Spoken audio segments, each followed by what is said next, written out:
I will call to order the meeting of the Camarillo City Council, and I will ask the clerk to please call the roll. Councilmember Craven? Here. Councilmember Kilby? Here. Councilmember Tremblay? Here.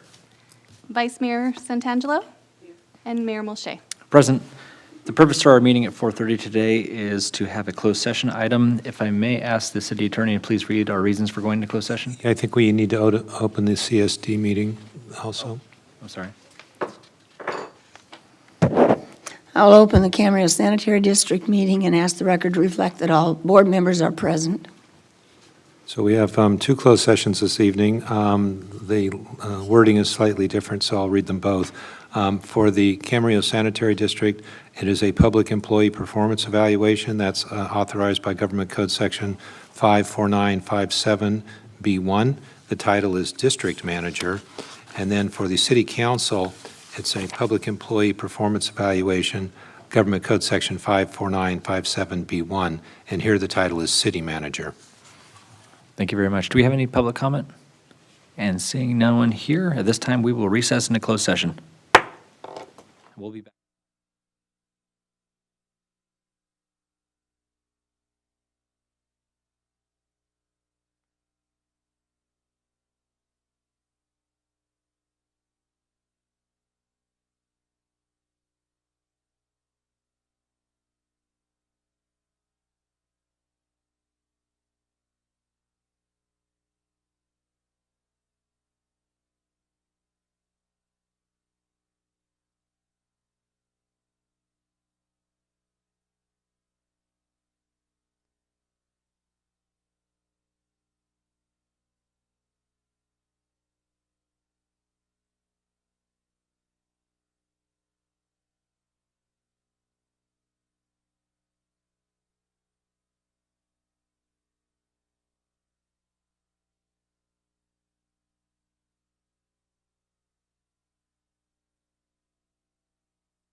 All right, here we go. Nobody can hear me. What do you know? Okay, we're going to call the Camarillo Library Board meeting for May 25th to order. And let's do a flag salute. How's that? Ms. Santangelo, do you want to lead us tonight? Please stand. Hand over heart. Ready to begin. Pledge allegiance to the flag of the United States of America and to the republic for which it stands, one nation, under God, indivisible, with liberty and justice for all.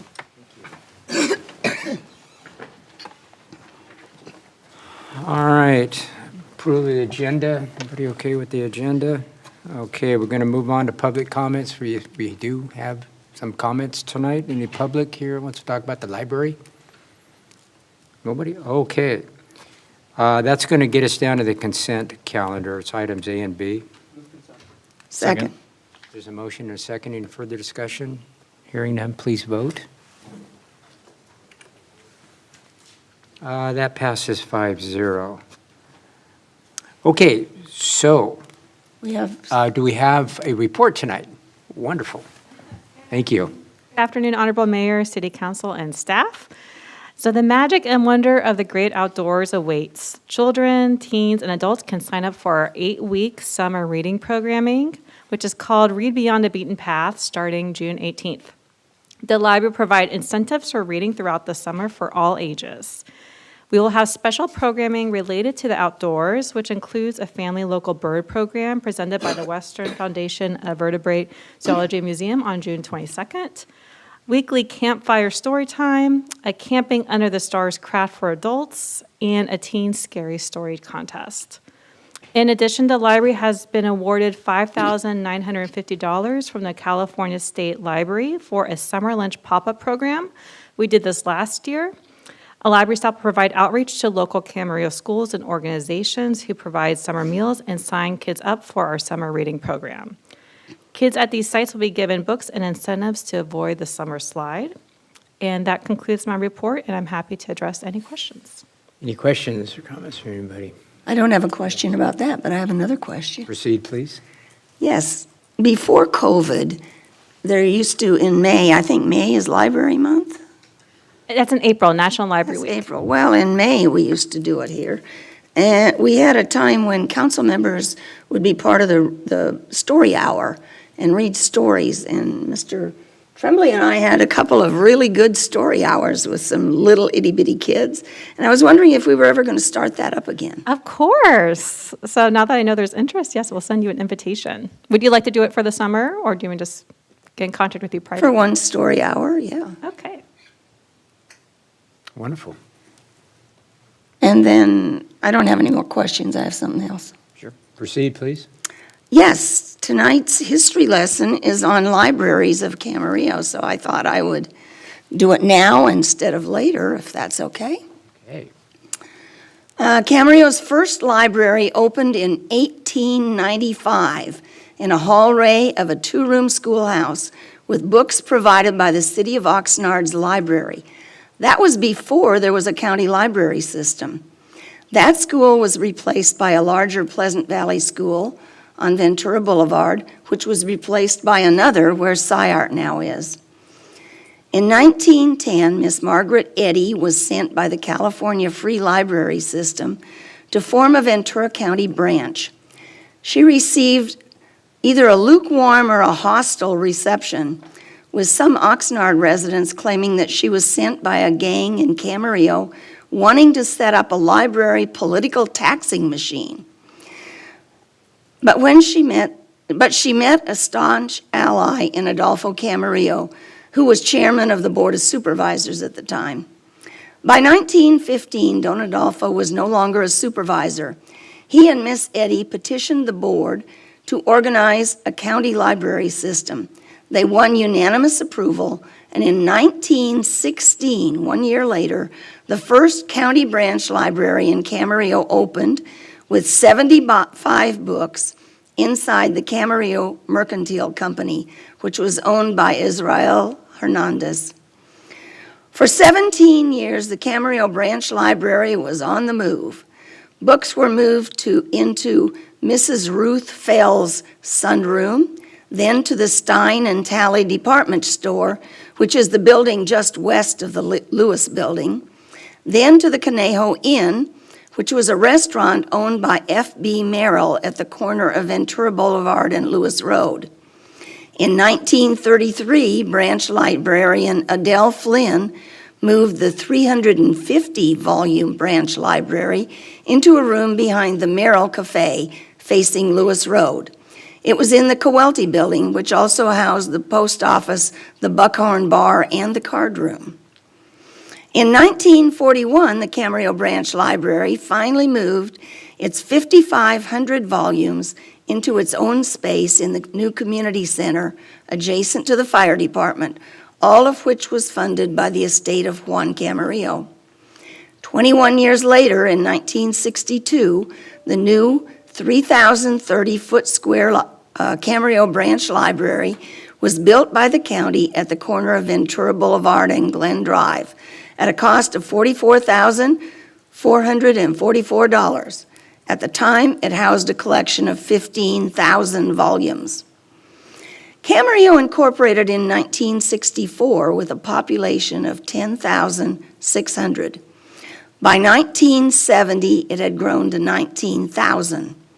To accommodate the larger population, in 1974, the county built a new 15,600 square foot branch library on Ponderosa Drive at Eston Street.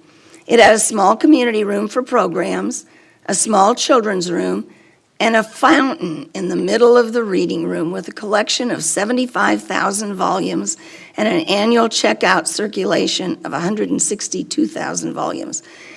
And that fountain in the middle of the reading room didn't stay too long. When I was elected to the city council in 1986, one of my early assignments was an ad hoc library committee with Sandy Bush. We had no money, and the county said it had no money, but we all recognized the need for a larger library. The committee ended, but the topic popped up after every election. By the late 1990s, the city council was so eager to replace the library that we held long and often intense study sessions. Without an identified funding source, we brainstormed about space, design, facilities, and technology. We hired an architect and interior designer to help us mesh our ideas into one vision that would be unique to Camarillo. By the time the Library Bond Act of 2000 was passed, we were ready to spring into action. We immediately contracted with a company to analyze the existing facility and need. Gail Doyle was hired as assistant to the city manager, and in March 2001, we initiated the grant process. Gail forged ahead to skillfully navigate every detail to complete the tedious application requirements while keeping in mind the desire of the council members. Staff also developed a financing plan which included a bond issue of $8,930,000. The whole city council was intimately involved in every decision. We wanted our library to be a place where residents would come for books, educational classes, technology, and community programs, a place where children would learn the value of reading, teens would be able to work and study together, and adults would linger. We modified some of the architects' and designers' suggestions and flatly rejected others. We sat in every proposed chair. I see Mr. Kildee smiling. We inspected murals and a pirate ship for the children's area and the gaudy designs. We felt swatches of fabrics for the overstuffed chairs by the fireplace in the upper reading room. We scrutinized wallpaper samples, making sure our image was not watered down. Nothing was approved unless all 5 of us agreed. You can imagine the meetings were long. Fortunately, our architect and designer knew people who created things for Disney, who built the motifs economically. On December 2nd, 2002, the state approved a grant of $15.6 million, which was the first and largest grant in that round of approvals, as well as the largest grant awarded from the bond issue and the next one. The city's local match was $10.4 million. Staff began working to purchase land, complete an annexation, doing the EIR. The county agreed to deed the city the Ponderosa site as its share. On March 31st, 2007, the new 65,000 square foot Camarillo Library opened on Las Posas Road at Fieldgate, featuring a spacious children's room with many themes for different ages, a youth area with a bench and towers that resembled those at Antoni Gaudi's Park Güell in Barcelona, Spain, tile rugs upstairs and down, a la Adamson House in Malibu, adult areas including a fireplace with cozy nooks for reading, study rooms, a large community rooms for programs, separate rooms for adult literacy program and children's homework center, a cafe, and a large area for the Friends of the Library bookstore.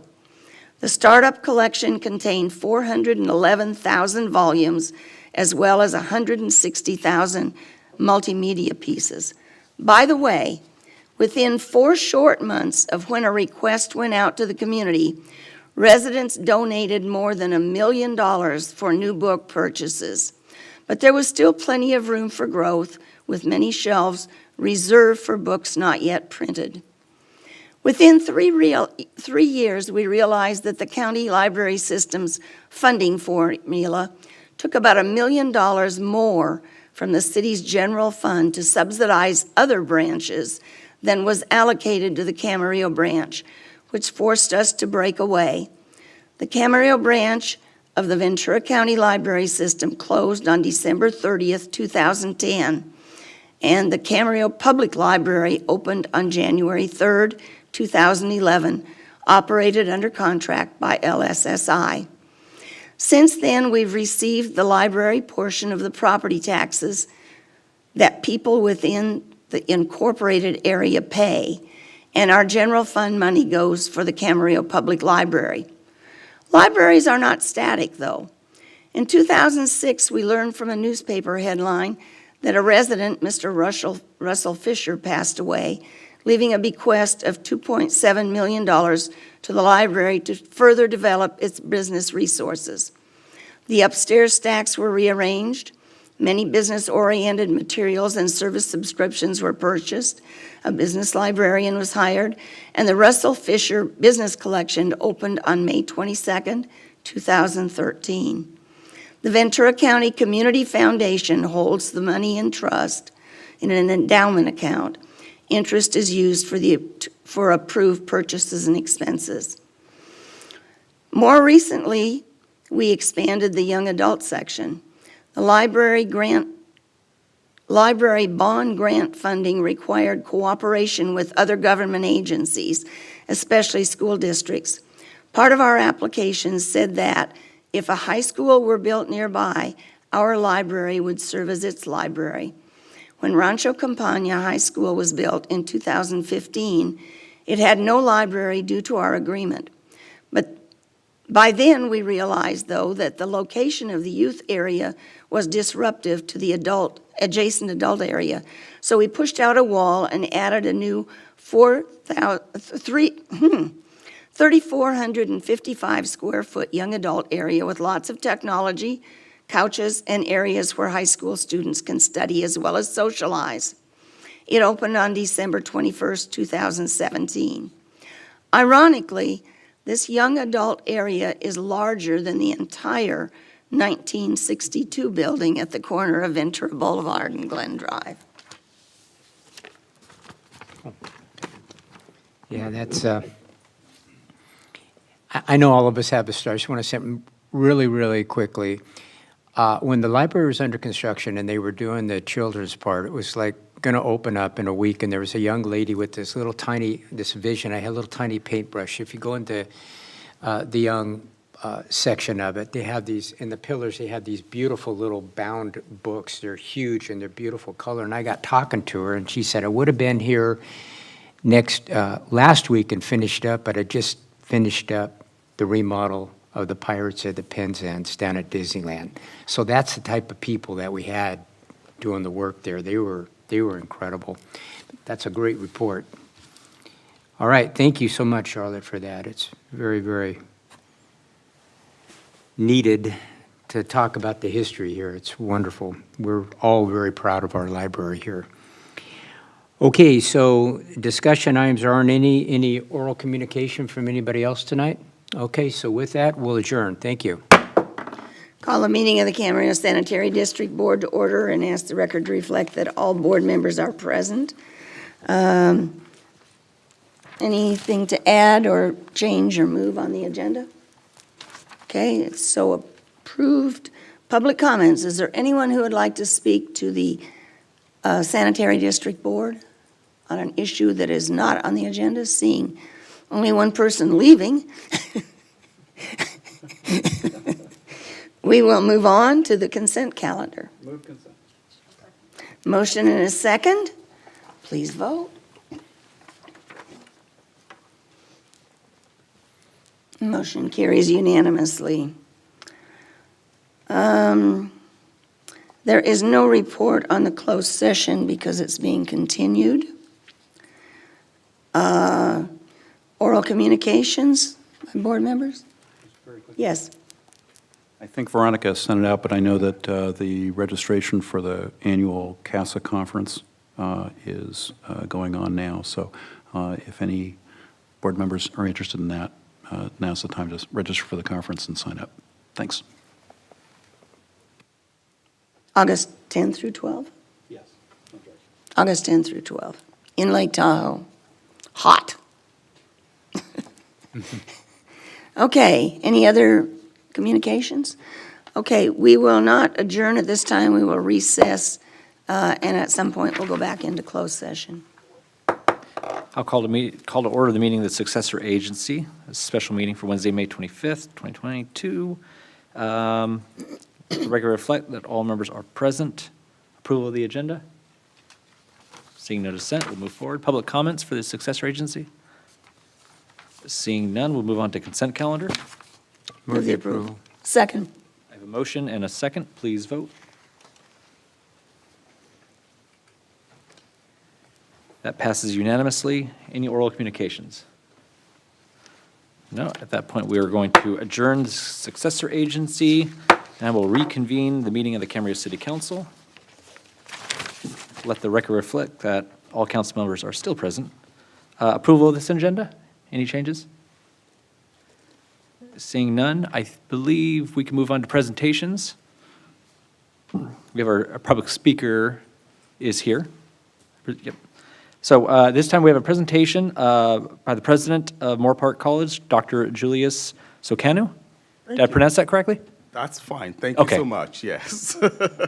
It's much better than other folks might have said it. People mess up my name all the time, so I try to be sensitive. I appreciate that. Thank you so much, Mayor and City Council members and staff. I appreciate the opportunity to present to you about Moore Park College, which we are your local community college.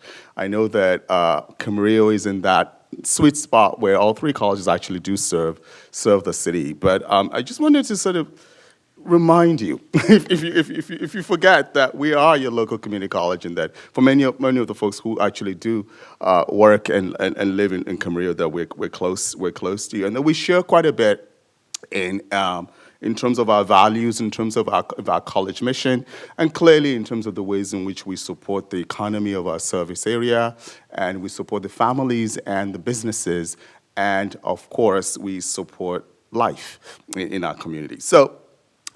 If you could please advance to the next slide, I appreciate that. So we have shared values, and you can see that very clearly in the mission of the college.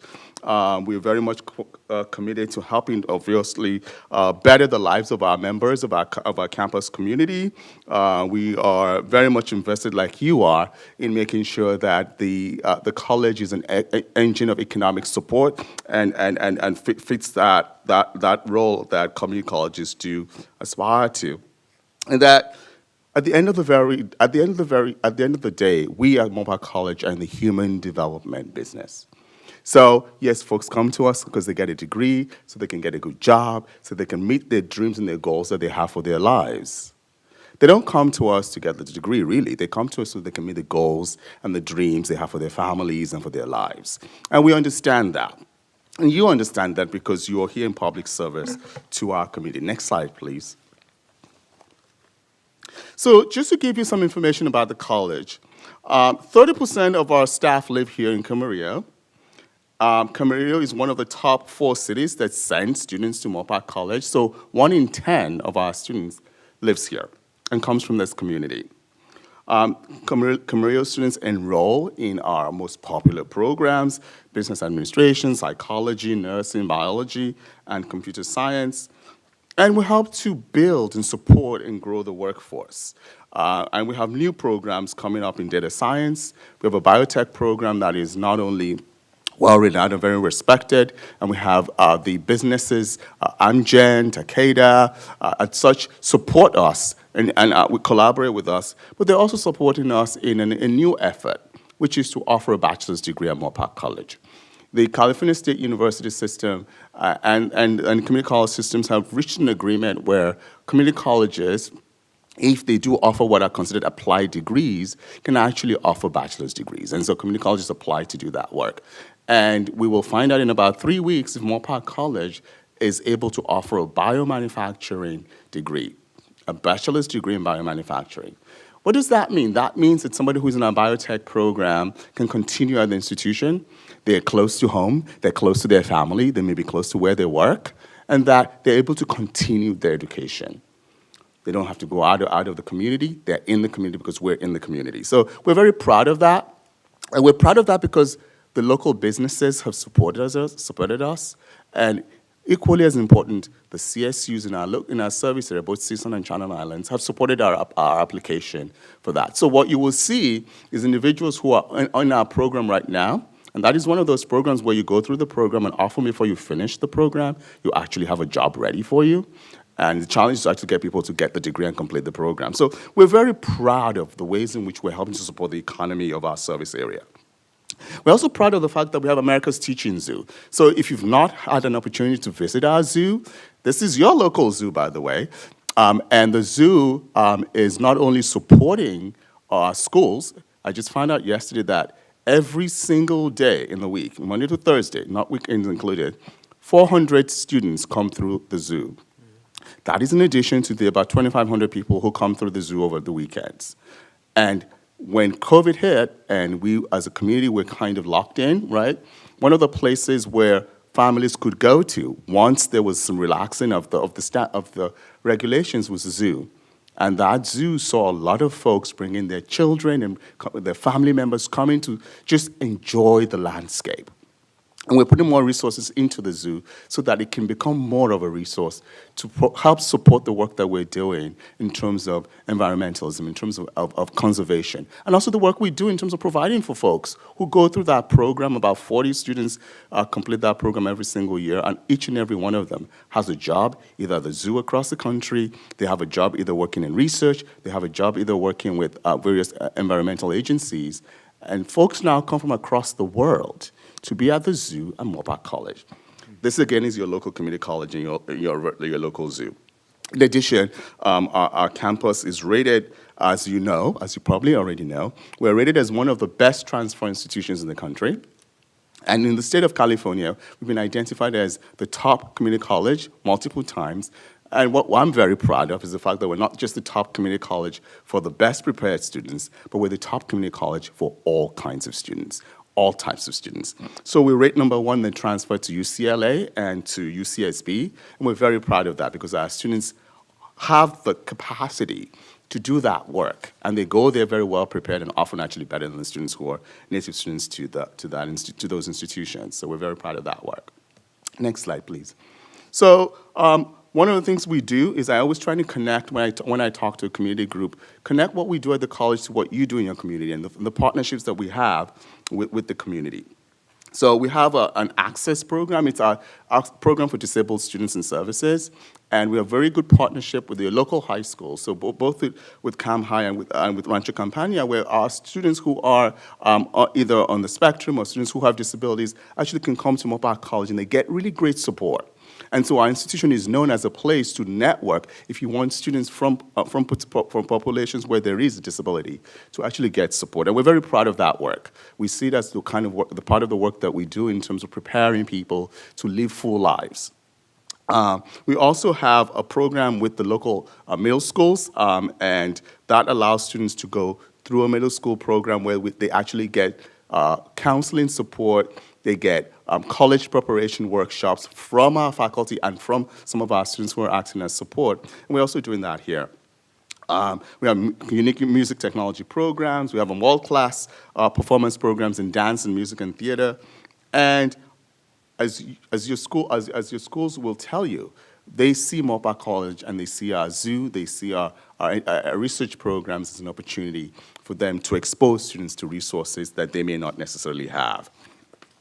So in terms of, next slide please. In terms of Mopa College and the Mopa College promise, people always ask me, so Ventura College has a promise, Oxnard College has a promise, everybody else has a promise, do you have one?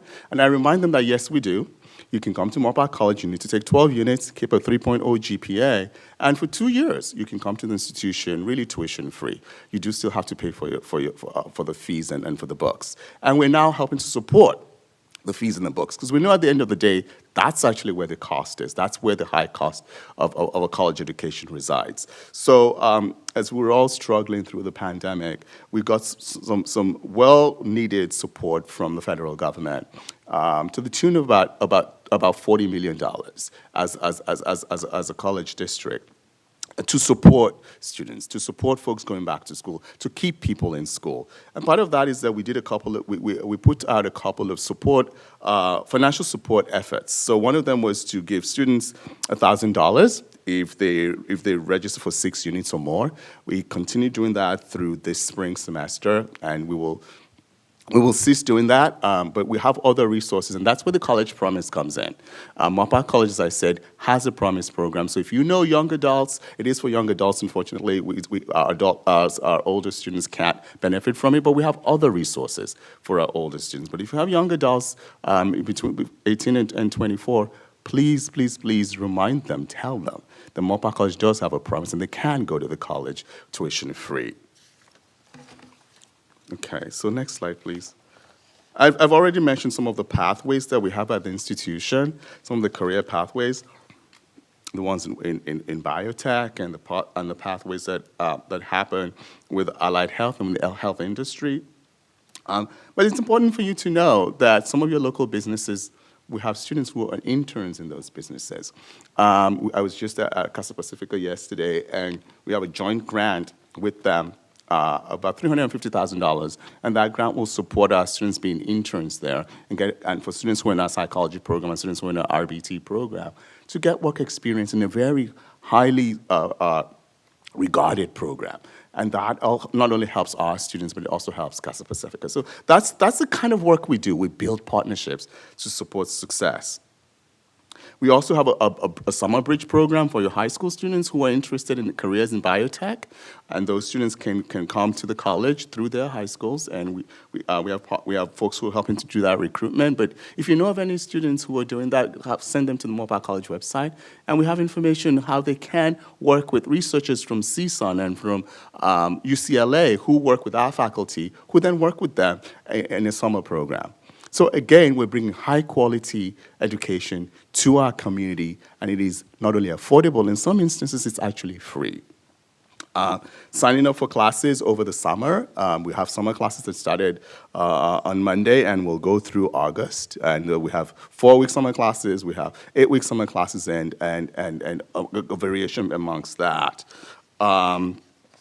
It is very important for us to highlight the fact that not only do we have collaborations with the school districts and we have collaborations with local businesses, but we also have a partnership with the Ventura County Sheriff's Office where we work on crime scene investigation units, and it helps to provide our students who are in law enforcement careers, but it also provides for our students who are not in law enforcement careers opportunity to work at the business end of working with the sheriffs. So we are invested in making sure that we help to build community partnerships. The next slide gives you our career pathways that we have at the college. I want to call your attention to some of the newer ones, like data science, like cybersecurity. I talked to you about a bachelor's degree in biotech.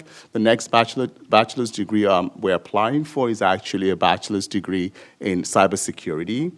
Both the universities in our area are okay with that because they don't offer the applied degree. So again, this is a high-wage, high-demand industry. When students in a computer network systems engineering program finish the program, they can make starting off with an associate's degree, and actually some of them with just a certificate, about $60 an hour. So when you think about that plus benefits, that is a career that can help support a family. That's a career opportunity that can help grow the tax base of our community. So you'll see the list there. I'm not going to read that to you. Things that are coming on the horizon. Next slide, please. When COVID happened, one of the things that we were really aware of is the fact that the college needs more outdoor classroom spaces, and we need more particularly outdoor classroom spaces in the performing arts. So there's a project that we are very proud of that we are beginning to work with. Next slide, please.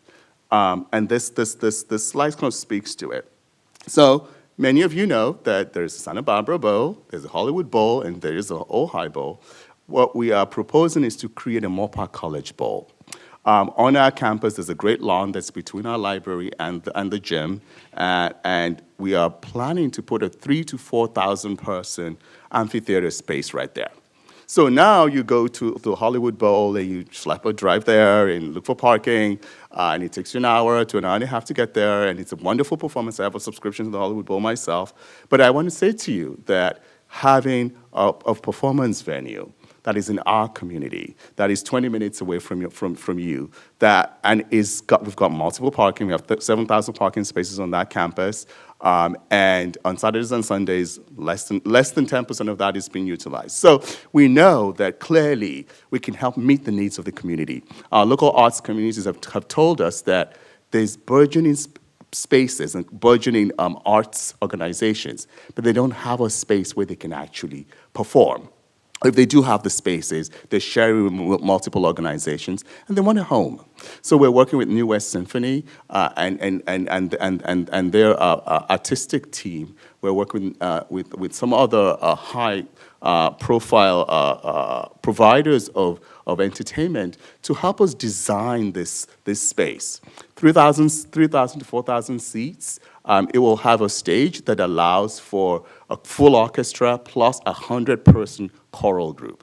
And at the same time, we can make the stage smaller so that you can have a local high school presentation can happen there. And we're very proud of the fact that this will become a venue for the community. So community groups will either get the opportunity to use the space at no cost or very little cost. At the same time, we will bring in performers from across the country, and where they can actually then provide what you would consider really, high-quality theater and music concerts. We're working with both the home city of Moorpark as well as our neighbor city of Simi, and we hope we'll be able to work with Camarillo so that as we do this work, you're part of us building that together. So you're part of the energy that informs this particular space.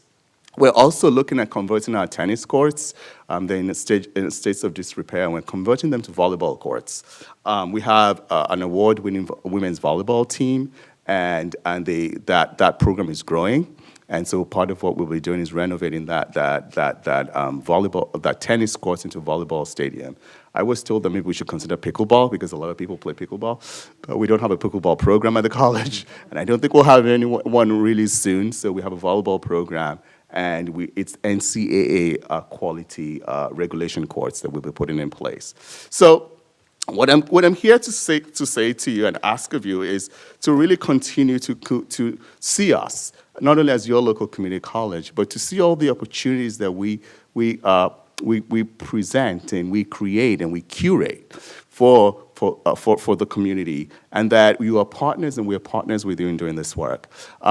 If you are interested in the amphitheater project, we've invited the city council of the cities that we serve to members to come visit, the staff to come visit and see it, and we can talk you through and walk you through. So I will ask that if there's interest, we certainly can connect with you, and you can take a tour of the idea of the site and see the designs, but also take a tour of our campus. There's a lot of really dynamic things happening there today. So this is a partnership for the present, and this is a partnership for the future, and we see our commitment to Camarillo and to the cities we serve, and particularly to the families that we serve in Camarillo as part of our mission at Moore Park College. Thank you for giving me the time to speak with you, and if you have any questions, I'd love to take it. Thank you very much. Any question? Kevin? I'm actually a graduate of Moore Park College. Yay, alum. Yes, Good. and back in the day. But I have to say it was one of the best, if not the best, college experiences that I had. Didn't know what I wanted to do. Went to Moore Park College for 2 years and grew up and transferred to San Diego State and actually ended up at Cal State Northridge. But the teachers there were tremendous. I had a great experience there, and I highly recommend anybody go that route in general, but particularly Moore Park College, because it is really, really great. And I want to commend you and your staff and all the teachers, that are there now and there in the past, that you've really built an outstanding legacy here. And we're here to help you, and I know that it's important that you want to survive. It's just been a great success story. So I'm very proud to say that I'm a alumni of Moore Park College. Thank you so much, and we will re-energizing our alumni association. So I will put you on the list of folks we need to contact as alums of Moore Park College. Thank Please you do. so much. Thank you. Additional comments or questions? Of comments, Go no ahead, Charlotte. question. Thank you for that presentation. This is my 36th year up here, and that's the first one from any of the community colleges. So thank you very much. My son attended Moore Park College and before he transferred to Northern Arizona University. But I'm really excited about your upcoming bachelor's degree programs, and the amphitheater. So Thank you. Thank you so much. And that's the piece folks hear about the college, and they know about it, but we want to make sure folks are connected so that they have the most current information about what we offer and what we do. But thank you, I appreciate that. Mr. Tremblay? Thanks, Doctor, very much for coming and speaking with us today. And I just want to compliment you and compliment Moore Park College. Our youngest attended Moore Park almost exclusively. He had to take a few classes at Ventura, but almost exclusively several years ago. And two things stuck out in my mind. Number one, it was great preparation for the university that he eventually transferred to, which was Cal State Long Beach. The matriculation pipeline from Moore Park to both the UC and the CSU system is real, and it is very valuable, and I wish more people knew about that. And in particular, I wanted to compliment you and compliment College Counseling Center. You have a very, very strong set of college counselors who really help young people think about their potential, and so I really want to compliment you on that. And then finally, like my colleague Charlotte Craven, we're rooting for you on the biotech bachelor's and also on the cybersecurity bachelor's as it comes along. So thanks again for being here. Thank you so Appreciate much. it very much. Appreciate it. Thank you. Ms. Santangelo? Hi. Full disclosure, we were in the same cohort for VCLA, so I was lucky enough to get to know you really well, and we just had one session, but I'm embarrassed to admit I did not know there was a zoo at Moore Park College. So that was my first time being there and getting to explore the zoo and explore the campus, because I literally hadn't set foot on it for many, many years. I did not go to Moore Park College, I'm sorry. A niece of mine will be, though. And I was thrilled when that was her choice. And I know that she will be in good hands. Really excited about the bachelor program. And I'm happy you're here, and I think that, when we talk about what kids are doing after high school, it's so important that it's not just one pathway to a bachelor's degree. And so our community colleges are so important. So I really appreciate you being here and partnering with the community in so many ways. Thank you. Thank you so much. I appreciate it. With me here today is our Director of Institutional Advancement and Community Relations, Debbie Klein. I just wanted to acknowledge Debbie. So, thank you. Appreciate it. Thank you very much. All right, we will move on to consent calendar. Move the approval. Second? All right, that happened quicker than I thought. All right. Please vote.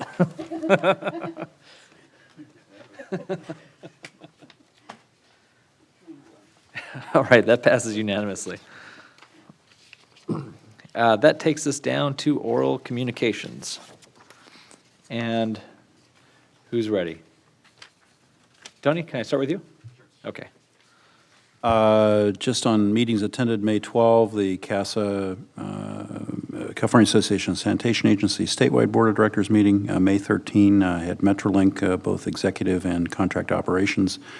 Maintenance Committee meetings on May 19th with the Mayor, the Transportation and Infrastructure Committee. On May 20 with Mr. Kildee, the Citizen Appointment Committee. And today, May 25 earlier, the VCTC Admin Finance Committee. Those are my meetings. I do want to say it's been a very tragic 24 to 30 hours.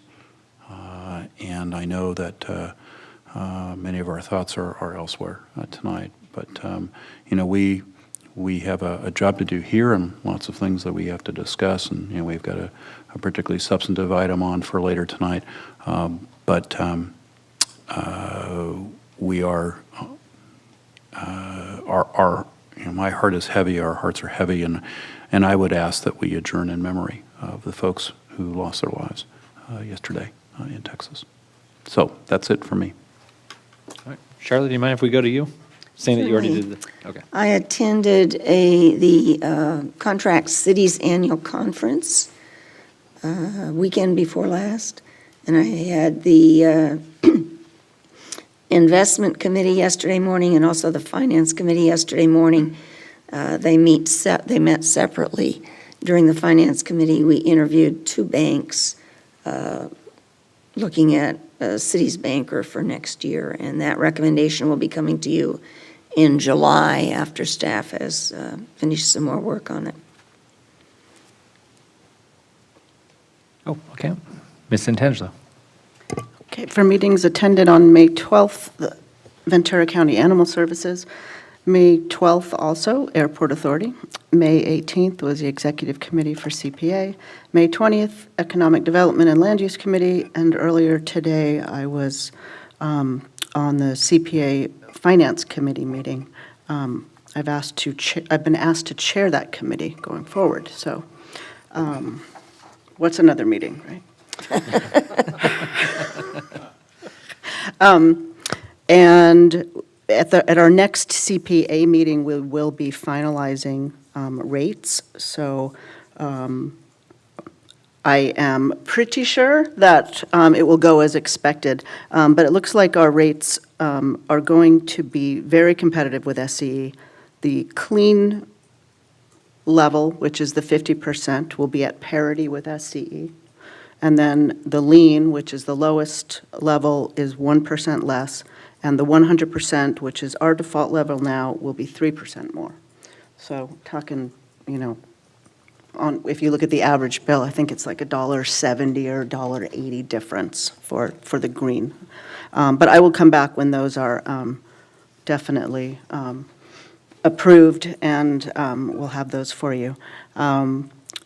What has happened is we are in a really good financial position that we can not only be competitive with SCE, but this is also going to help us against the market fluctuation, so that hopefully year by year we won't have this up and down with rates. And it's also going to help CPA get their investment grade credit rating, which is going to help us very much in the future in terms of everything we do. So hopefully that will be happening probably by the end of the year. They're thinking that we'll get that investment credit rating if all goes as planned. So, and that's all I have. Mr. Kildee. Okay, so meetings attended on May 19th had a VRSD. May 20th, I had a citizen appointment committee that I apologize to Mr. Tremblay because I was a little bit late, so he pitch hit for me for a while. I was actually in my dental chair, so got the call, but I did answer it, so I was proud of myself on that. May 24th, I went to an investment committee meeting with Mrs. Craven and also a finance committee meeting with Mrs. Craven. And last week, I just want to give a very short oral report. I went to an economic, I'm going to call it a summit up in Westlake with Dr., I can't ever pronounce his name, Schnepp, and he used to be at Cal Lutheran, and then he was up, I believe, at Santa Barbara, I believe, and now he's back. But he had some interesting things to say, and he specifically in general, he talked about the Ventura County economy, but he did talk a little bit about Camarillo, and it's a very interesting thing that's happening now that the economy is coming back, but it's slower in Ventura County than it is in other counties. And he did mention that there's a lot of people in Ventura County that have dropped out of the workforce that aren't being counted. And he did also mention that there's some 10,000 jobs that still have not come back from the pandemic here. And it was interesting, and I got the letter from Bruce Stencil, his report, and essentially said the same thing. And he said a lot of it has to do with daycare providers. Some of them are home doing that because we all know the high cost of that. Some of them are taking care of elderly parents. That's part of it too. Some people have relocated from the county or not here anymore. I hear, there's a lot of people out there that don't want to work. Well, and he had mentioned this too, that's part of it, but it's much more complicated than that. But there's a fundamental change going on in Ventura County, and we need to, always be aware of this. And he said, if you know anybody that retired that wants to go back to work, tell them, come on back to work because we need them. And there's a lot of jobs that are just unfilled here in Ventura County. And that's not going to be good for our economy in the long run here. If we want to, and he had mentioned this too, if Ventura County wants to attract new business here, we have to have a workforce here. That's really, really important. But he did talk about inflation, as most of us know here, that they're hoping that this inflation rate will be somewhat better, and unless there's another catastrophe out there, perhaps late fall. He doesn't think that we're going to go into a recession here because the fundamentals economically are still strong in spite of all the turbulence that's out there. So that was good news. He did mention the economic development of Camarillo and the fact that we have built some new housing units. We're one of the stronger cities in Ventura County that has built housing units, and that should bode well for us here too. So it was all in all, it was a very interesting report. As we know, there's challenges out there, but he had mentioned Camry has positioned himself that when all of this turbulence and stuff starts to work through, that hopefully that we'll be able to still remain real positive. So the fundamentals are there. We just have some pretty significant issues that we have to address here, and it's not mutually exclusive to Camarillo. It's Ventura County in general, but there are some issues out there that we're going to have to wait and see how they all filter through. So that's a very abbreviated report on that. Thank you very much. And to update you on, or give my meetings attended, May 12th, Airport Authority with the Vice Mayor. May 13th through the 15th, I was down in Indian Wells for a seminar for California Contract Cities. May 19th, Transportation Infrastructure Committee. And May 20th, Economic Development and Land Use Committee. And Mr. Tremblay, I concur with your suggestion that we adjourn this evening in the memory of the children, the families. Uvalde, Parents. Texas. Yes. So we will do that. At this time, we will recess back into closed session, and we will be back for our 7 o'clock agenda.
Council.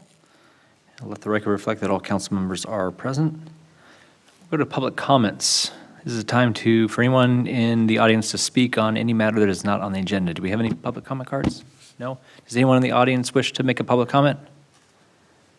Seeing no one come forward, we'll move on to our one and only discussion items. Item R, urgency ordinance to implement water conservation measures. Yes. Mr. Klessel? Yes, thank you, Mayor and City Council. To start this item off, we have a representative from Cayugas Municipal Water District to give a presentation. Dan Drugan is the Manager of Resources at Cayugas. Presentation will be summarizing the current water shortage emergency conditions brought on by the persistent drought in California. And then we'll pause after that presentation for questions from council related to that presentation. And then I'll follow with a presentation of the proposed urgency ordinance. So with that, Mr. Drugan. Great, thank you, Dave. So again, I'm Dan Drugan. I'm here with Cayugas Municipal Water District. And tonight I have a very serious item to bring up to the City Council tonight and to the Camarillo community, and that's about the drought. On our title slide, we see Lake Oroville. That is your water supply. If you're here in southeast Ventura County and served by the Cayugas Water District, that key reservoir is the headworks of the State Water Project, and we rely on State Water Project supplies down here in southeast Ventura County. You can see the dramatic change in just a few years from 2019 in Lake Oroville to 2021, and that right there is an image of Enterprise Bridge. That is one tentacle of the lake, and it looks very similar to that right now in 2022. Recently, the governor just announced that our snowpack was about 17% of average just a few days ago, and he had actually stated that if we do not make a certain amount of conservation occur this summer, there could be more severe mandatory restrictions to come down in Southern California later this summer. A little bit about Cayugas Water District, who we are, what we do. We were formed in 1953 by the local communities to develop a supplemental water supply. Our service area is the shaded yellow area right there at the northwest tip of the Metropolitan Water District. And we serve 19 retail water agencies, and that includes the city of Camarillo. It's about 640,000 people. We have 70 employees at the district, many of which live across the service area and in the city of Camarillo. Here is the city of Camarillo's service area, and Camarillo typically purchases about 4,500 acre-feet per year of imported state water supply from Cayugas. Recently, they've been experiencing higher imported demands, and that's actually due to commissioning the desalter, the North Pleasant Valley desalter. Later on this year, we expect that demand to come down, but typically it's about 4,500 acre-feet per year. Key takeaways tonight for the City Council is that there are insufficient supplies to meet normal demands in the Cayugas service area this year. The Department of Water Resources, they are the operator of the State Water Project, will provide additional water supplies to meet critical human health and safety needs. That's a very important concept, and we'll address that again in this presentation later on. This is, in fact, the worst drought in the history of Cayugas, since water began flowing from the State Water Project into the Cayugas service area in 1972. And when we start taking human health and safety water, which will begin in June, there's a very high probability of a no outdoor water use mandate for a portion of this year as soon as August or September and into next year. How did we get here? Well, first, we need to talk about the imported water system and the supplies that we rely on to serve the city of Camarillo. This right here is a picture of California, and you can see the northern Sierras to the top. You can think of that as our water bank for the State Water Project system. And how this works is the accumulation of precipitation and snow occurs in our winter periods leading up all the way to the spring and summer months when that snowpack peaks and then runs off by gravity into Lake Oroville and then down south into the Bay Delta. You do not see Lake Shasta, which is also north of there, and that feeds the Central Valley Project. That's for the farming communities in the Central Valley and the San Joaquin Valley areas. Now, when the Sacramento River and the Feather River meet up and drain into the Bay Delta, the Department of Water Resources operates a very large pumping plant that pumps that water south through the California Aqueduct all the way to the Metropolitan Water District service area. You can see a couple of branches that come down off of the California Aqueduct. There's the coastal branch right there, the west branch that links up with LA County and Ventura County, and then over here the east branch in the San Bernardino Valley area. The reason why this drought wasn't so terrible in 2021 for Southern California was the ability to bring in more Colorado River supplies to meet demands in the metropolitan district. You might remember in 2021, a lot of counties had fallen into drought states of emergency first prior to Southern California. You saw that with Marin and Sonoma County early on in the year. And then later on, a lot of the communities up there that didn't have the sufficient rainfall, the sufficient precipitation that had occurred up there, had fallen into that drought crisis first. Now the situation has been flipped. What we had with our water year this past year was a ton of water that came in our system in October, the bomb cyclone, December, the snowiest month on record for California, and a lot of the communities up north, their local reservoirs filled up, but unfortunately our snowpack peaked in early winter. We don't want to see that. And so when it peaked in early winter, we did not have enough snowpack to feed into the Delta and south here in our spring and summer months to meet our demands down here in Southern California. So this is the issue right here in one slide, and this is climate change. So with the snowpack that we rely on for the State Water Project, you can take a look at how it's been for the last 11 years, even right here the last 10 years. There have only been 2 years where we've had above average snowpack, and it's been significantly above average. It's been feast or famine on the State Water Project system. Right here, 2012 through 2016, these were the Governor Brown drought years. And then now, 2020 through 2021, 3 consecutive below average years with our Sierra snowpack. And how that's translated to supplies that the Department of Water Resources provides to Metropolitan Water District looks something like this. And you can see, I want to focus your attention on the red line, the degrading reliability of this supply over time with that shift in climate right there, especially pronounced over the last just 10 years. And this actually has resulted with that critically dry snowpack period, a back-to-back 5% single-digit allocation from this system from the Department of Water Resources. That has never happened in the history of our water agency here at Cayugas and for water agencies that depend on this system in history. So we're living in a period that has never been experienced before. So to recap, this is the 3rd year of extreme drought. We've had the driest 3 years on our State Water Project system, the driest 3-month period, January through March, in California history. And that has resulted now in the lowest 3-year delivery total from the State Water Project system. This graphic on the bottom shows the average expectations for this system should have been 3.2 million acre feet. The Department of Water Resources, their lowest modeling forecast for this system was 1 million acre feet. And today, Metropolitan Water District is only receiving a fraction of their lowest modeling forecast. So what that tells us is that the modeling needs to change, and we need to have better science with our modeling, especially up there in Sacramento, with how we view water supply reliability from this system. Now, the areas that are going to be impacted by the shortfall in State Water Project supplies are here in shaded blue and shaded red. To the west, we see the Cayugas Municipal Water District, the Las Virgenes Municipal Water District, and the City of Los Angeles that take off at the west branch right here of the State Water Project. And then to the east, you have the agencies that overlie the San Gabriel Basin and then also the Chino Basin area out in Inland Empire. Very different profiles between these red shaded and blue shaded areas. The red shaded areas will have more local supplies available to them during this period. And then over to the west, these agencies are going to rely pretty heavily on State Water Project supplies just to meet demands. Now, the City of LA, they have their own aqueduct, the Owens Valley Aqueduct, and unfortunately, they were hit with the same issue with the eastern side of the Sierras, with their snowpack essentially sublimating, which means it skips the liquid phase entirely and just evaporates up into the atmosphere.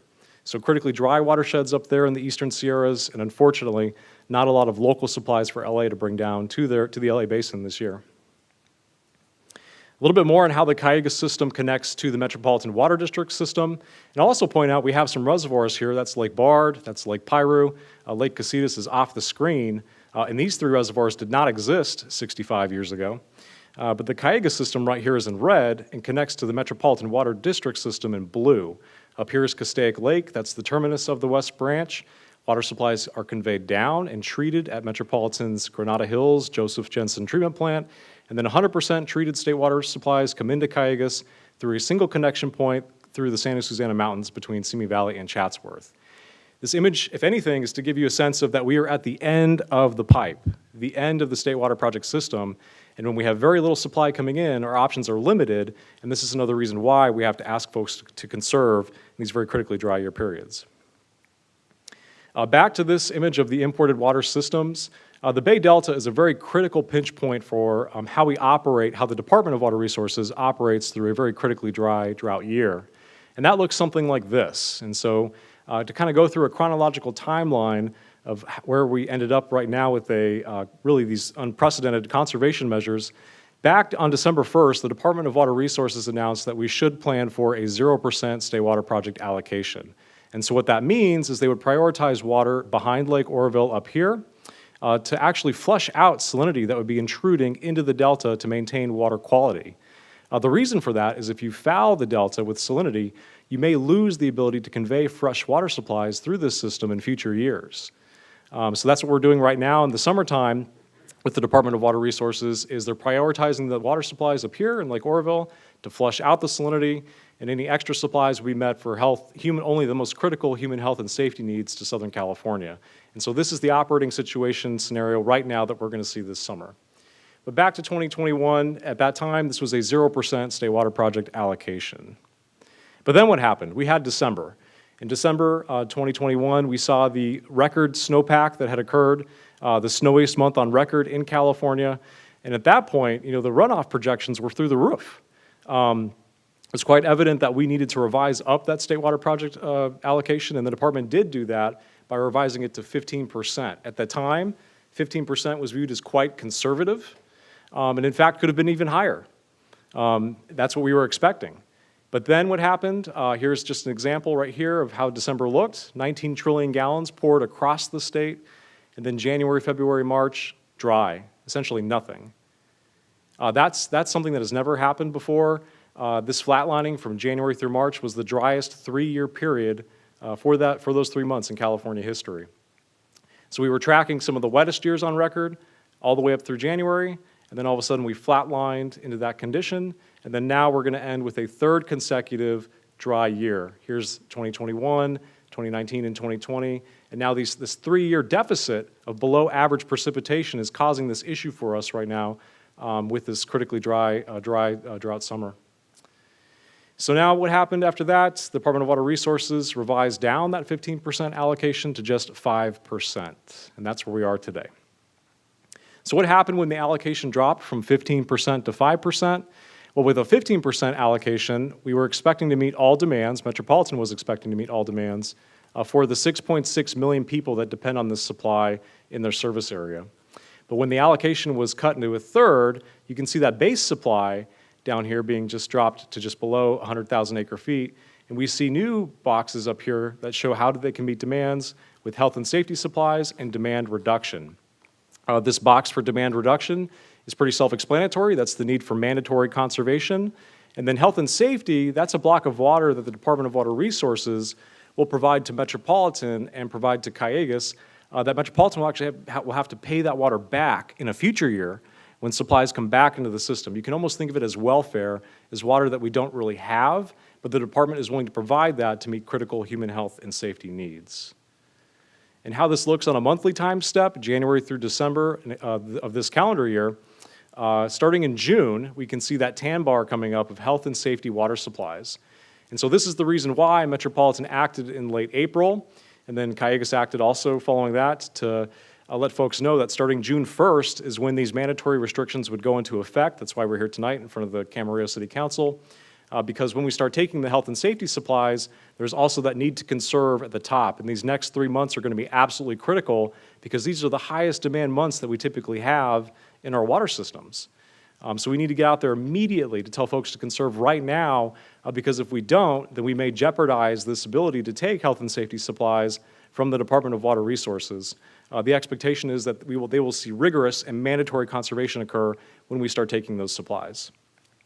A little bit more on human health and safety water supplies. There's a provision in the state water contract that says the state may allocate supplies on some other basis as required to meet the minimum demands for domestic supply, fire protection, and sanitation during the year.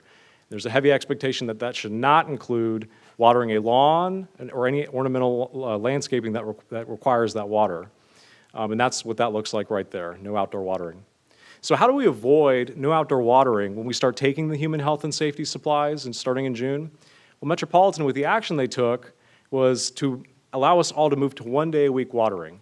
And so you have two options in front of you as a city council tonight. One is to move to 1 day a week watering, or the equivalent. And so what that means is you would have local control in how you implement this 1 day a week watering restriction for your city, or you could move to a volumetric allocation target.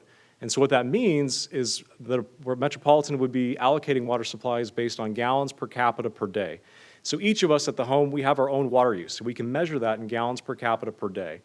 And the Department of Water Resources, they're allocating a block of water based on 55 gallons per capita per day, subtracting a certain amount of local water supply. And then Metropolitan has additional supplies available to it, anything extra that it has from its groundwater banking programs in the Central Valley, other water that it has available in the state water system to provide this year, and that's about 24 gallons per capita per day, 25 gallons per capita per day. So the news headline you might have seen is 80 gallons per capita per day being that limit. That is true.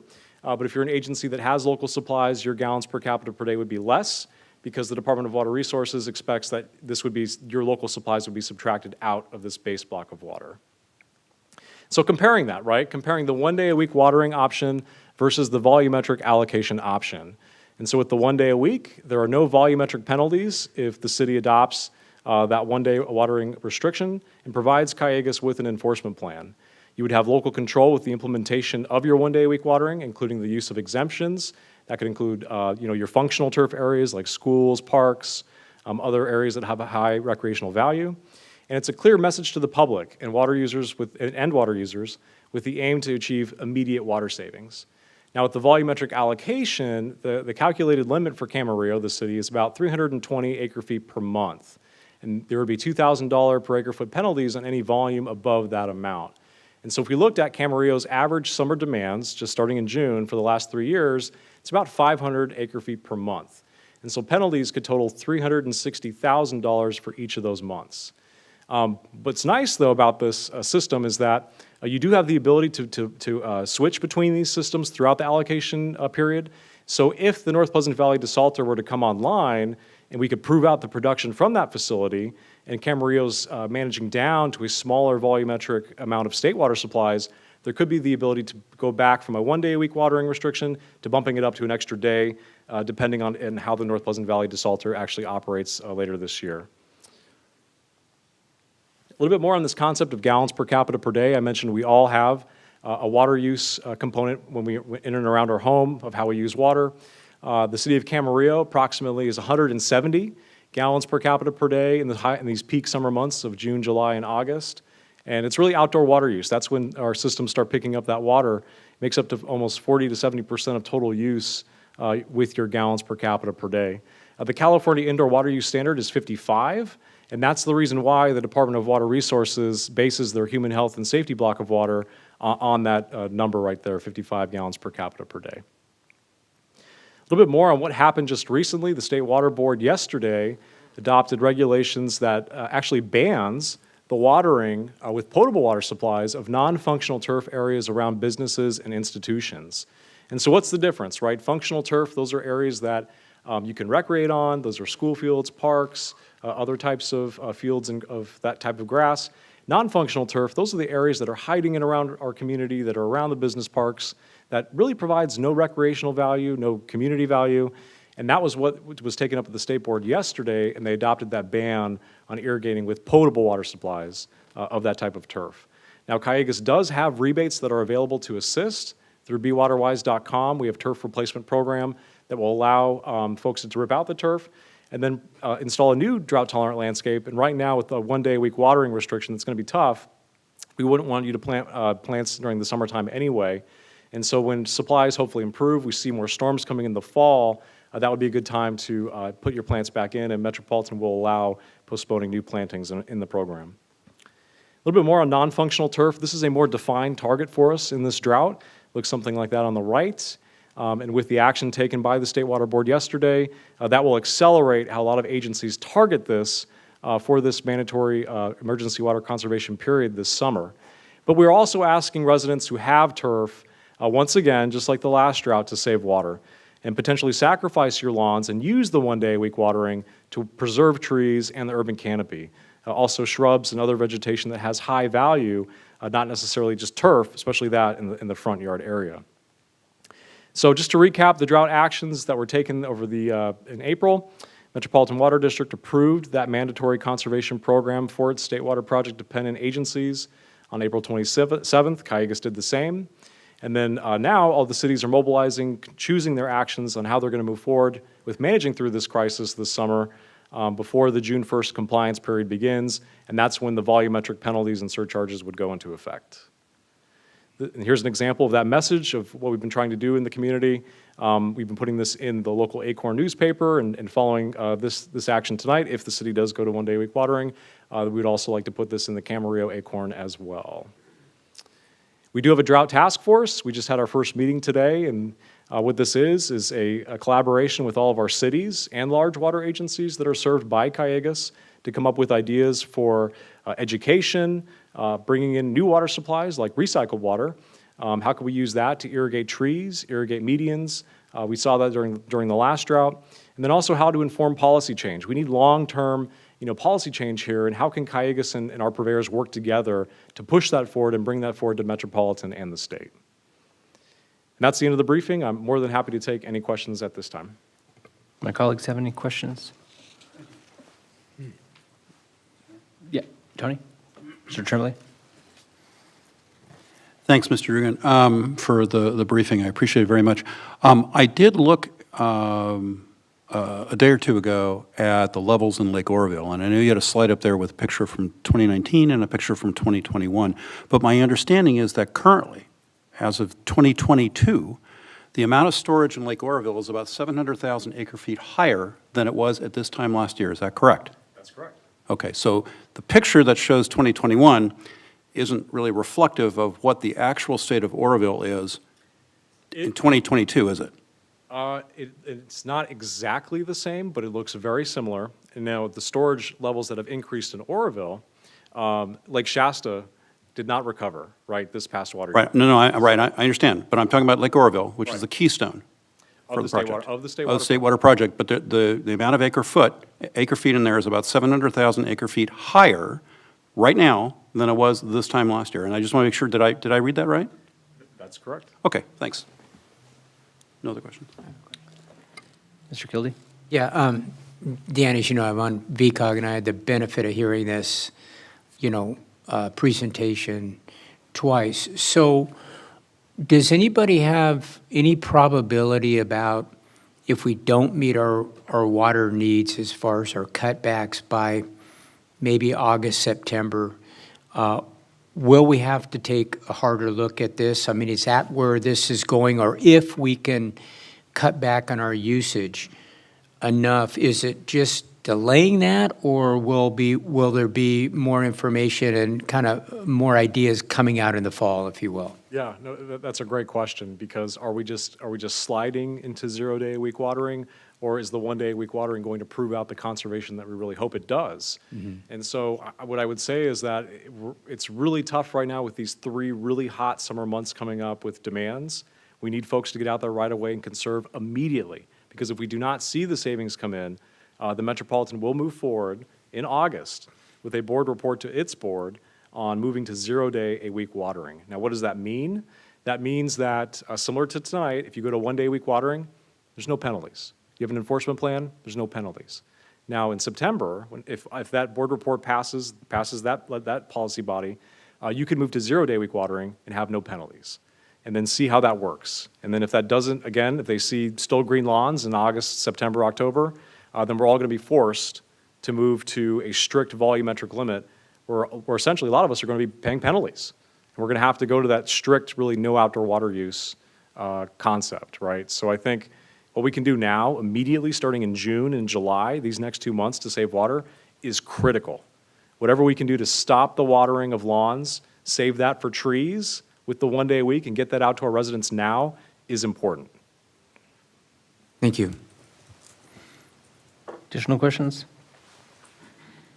All right, thank you very much. Dave, we're going to have an additional presentation by you, right? Okay. And then we'll move on to, we'll take public comment after that. Yes, thank you. And Dan and I will obviously continue to be available for questions as we go. Absolutely. So,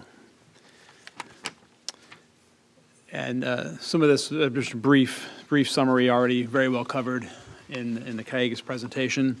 But with the drought conditions persisting with a third consecutive dry year, the driest 3-month period on record earlier this year, in response, as going through this, the city adopted a Stage 2 water supply condition in early January 2022 with a goal of 20% reduction in water use and outdoor watering restricted to 3 days per week. And we are currently in that Stage 2 condition today. The governor's recent executive order that was already described calls for urban water suppliers to implement actions to reduce water use by 20 to 30%, and in that order and requirements includes restricting outdoor watering to 2 days per week. So, as was already mentioned, both Metropolitan Water District and Cayugas recently adopted resolutions declaring a water shortage emergency condition, which applies to all the water purveyors that are dependent on imported water, including the city of Camarillo. This action includes the requirement for water purveyors to reduce water usage by up to 30%, restrict outdoor watering to 1 day per week, or, as was described, comply with a volumetric allocation limit program. Enforcement of water conservation measures is required, and as was already mentioned, the inclusion of penalties of $2,000 per acre foot of purchased imported water for noncompliance with these requirements by a water purveyor, that becoming effective June 1st of this year. And then since approximately 60% of the city's current water supply is from imported water that we purchase from Cayugas, compliance with the volumetric limits is currently not possible. This option will be reanalyzed in the future as the desalter comes fully online and our use of imported water decreases. We need to get there to be able to determine that for sure, but that is what we will be analyzing as we go forward and have the desalter online. So to comply with the Metropolitan and Cayugas requirements, an urgency water conservation ordinance is required for Camarillo, since the city's existing ordinance does not include a 1 day per week restriction on outdoor watering. The focus, as already been mentioned, is on reducing the amount of outdoor watering, which makes up the vast majority of all water used. The proposed ordinance applies to city water customers and includes a 20 to 30% reduction in water use compared to 2020 water use. Outdoor watering restricted to 1 day per week before 8 a.m. or after 6 p.m. Even addresses would be allowed to water on Tuesday, odd addresses on Thursday. And typical standard restriction is, but which will be focused on to achieve compliance, is irrigation overspray and excessive runoff is prohibited. And also the ordinance includes that no new turf may be planted, and planting new landscape, which requires water for establishment, is discouraged. Another prohibition included is the filling or refilling of ornamental lakes or ponds being prohibited except to maintain existing aquatic life. So I've touched on a few of the main components of the ordinance. There are some other details in there that are in the agenda packet. Several exemptions from 1 day per week outdoor watering include drip-type irrigation systems. This does include the majority of agricultural irrigation that uses city potable water on drip systems. However, the ordinance also does call for all ag irrigators with potable water to reduce use by the same 20 to 30% goal as all other water users. Hand watering trees, shrubs, and ground cover, excluding turf, would be allowed by bucket or hose with a self-closing nozzle. And then irrigation of functional turf, and that includes community parks, community event and recreational areas, athletic fields, and golf courses, is allowed with a focus on only irrigating as necessary to maintain the health of that turf so it's not lost. Again, implementing a goal of 30% reduction in water use. We've been in continual contact and discussions with PVRPD on this. One of the challenges is, for all of us that have conserved so much water already, is to continue to conserve even more. The Parks District has done an amazing job at reducing their water use already over quite a few past years, but they're committed to and continuing to look to implement as many measures as possible to continue with the reduction of water use. It'll be the same, as was listed here, same effort on athletic fields, golf courses. That'll be a part of a large outreach and informational program that we're going to be having with all of our water users. And then irrigating with recycled water is not restricted. And irrigating to maintain plant health as required to prevent soil erosion and fire hazards is also allowed. Definitely do not want to cause other issues with the loss of vegetation on highly erosive areas, and also wanting to not allow dry brush to become fire hazard. So next steps. First, tonight is the item before you to adopt the proposed urgency water conservation ordinance, which would be effective immediately. The permanent water conservation measures already included in the Camry Municipal Code ordinance remain in effect. For instance, no hosing off of driveways or patios, fixing leaks as soon as possible, et cetera. There's a number of permanent water conservation measures that remain in place. A major effort is to continue and increase our public information campaign with a focus and goal on achieving customer compliance with the reduction in the outdoor watering and overall conservation efforts. The information campaign includes quite a number of avenues, including our City of Camarillo webpage that's established specifically for water conservation with FAQs. Staff will be participating in community events, including concerts here at the park, with information at a booth to promote the information of the need to conserve, news releases to the press, utility bill inserts, separate postcard mailings, continuous city news emails on the water conservation and the need to reduce outdoor water use. Our social media messages on all the platforms that we use. We'll be using the marquee sign with messages. And all that information, where possible, includes links to the other agencies, Metropolitan, Caygas, the state, with all of the water conservation and reduction of water use information, including rebates. Quite a few different rebate programs that exist, and likely more coming. So our information campaign will include all of that information to make sure we're promoting that information out to the public and our water customers as much as possible. We'll also need to be increasing our monitoring, notification, and enforcement efforts. And again, focusing on reducing outdoor watering, focusing on compliance and repairs and fixing overspray and water waste. This will require an increase in the scope of work that our current water conservation consultant provides. We'll be coming back to City Council at the next meeting to increase that consultant effort for the increased monitoring, notification, and enforcement. The Camry Municipal Code Water Conservation Ordinance has a penalty section already established, so there are penalties that may be assessed for violations of up to $1,000 per violation. And as we go forward this summer, additional conservation requirements are likely and are anticipated. In fact, the one that was already mentioned just yesterday with the State Water Resources Control Board, prohibiting watering of that non-functional or ornamental turf. Significant change already in that prohibition that has come forward now, affecting commercial, industrial, and institutional areas, as well as HOA common areas and street medians and private HOA street areas.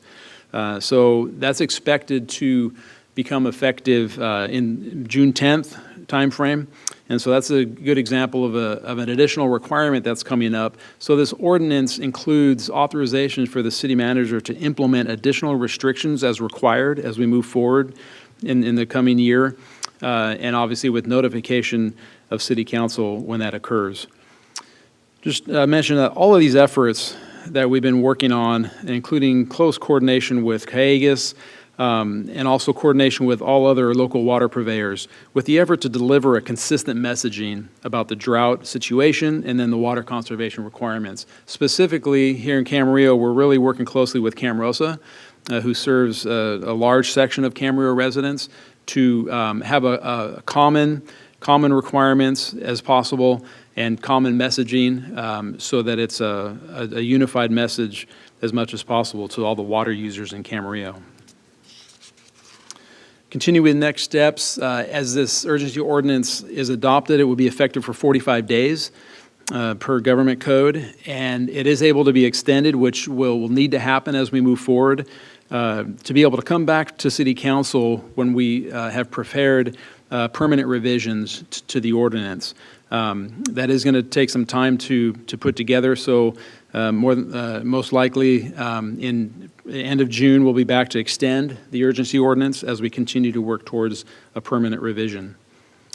As was mentioned, the local agency Drought Task Force has been formed, and as Mr. Drugan mentioned already, today was the first meeting. The monthly meetings are planned on the fourth Wednesday of the month, including elected city and county representatives, city managers, water, utility, and public works managers.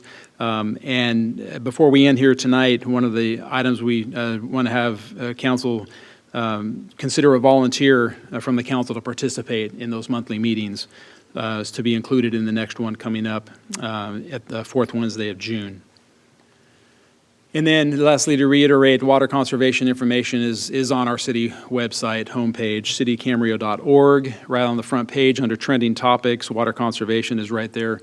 And a click on that will go to our water conservation page that will continue to be updated as we move forward. So the recommendation is to adopt the proposed urgency ordinance as stated, and that concludes my report, and we are available for questions. Questions from my colleagues? Kevin, you want to take us away? I know there's others with questions, but let me just start this off. Dave, there's a lot of folks that wash, I go as on my walks, that wash their cars and their boats and whatnot in front of the homes. Are they still going to be allowed to do this with this? As long as it conforms with, it's one of our permanent conservation measures, is that washing of automobiles, and that is allowed with using a handheld bucket or a hose with a self-closing nozzle at this point. That will continue to be allowed. Okay. And it kind of seems to me that a lot of this is somewhat going to be on the honor system here. If you look, and I was reading here in the ordinance, hand watering of trees, shrubs, ground cover is exempt from 1 day per week. Hang on, I just went blank. And it may be watered using a handheld bucket or a handheld nose equipped with a positive self-closure shut-off water nozzle. Now, how do we, how are we going to stop an individual from watering his lawn by hand? I know that's a loaded question here, but I would think a lot of this is going to be on the honor system to have folks do that. I mean, I also understand that in your irrigation system, I believe if I'm reading it right, that each, you might have like 4 on your groundwater watering dial, up to 15 minutes per cycle. That's still quite a bit. That's quite a bit of a long cycle. And if an individual has 4 or 5 cycles here, that's still, quite a bit of water. And lastly, I'll just load that, and you can answer them as best you can. What really helped, our water situation is we put a continuous hot water pump inside the house, and that really helped us. I know that we've done a pretty fair job inside, and the issue is outside. I understand that, but that did, to a large extent, help us lessen our water. So maybe you can address those as best you can. Sure. And again, because the vast majority of water use is for outdoor irrigation, that's the focus and that's the target, and that's why this restriction to 1 day per week has been implemented through Metropolitan and then Cayugas and now to us.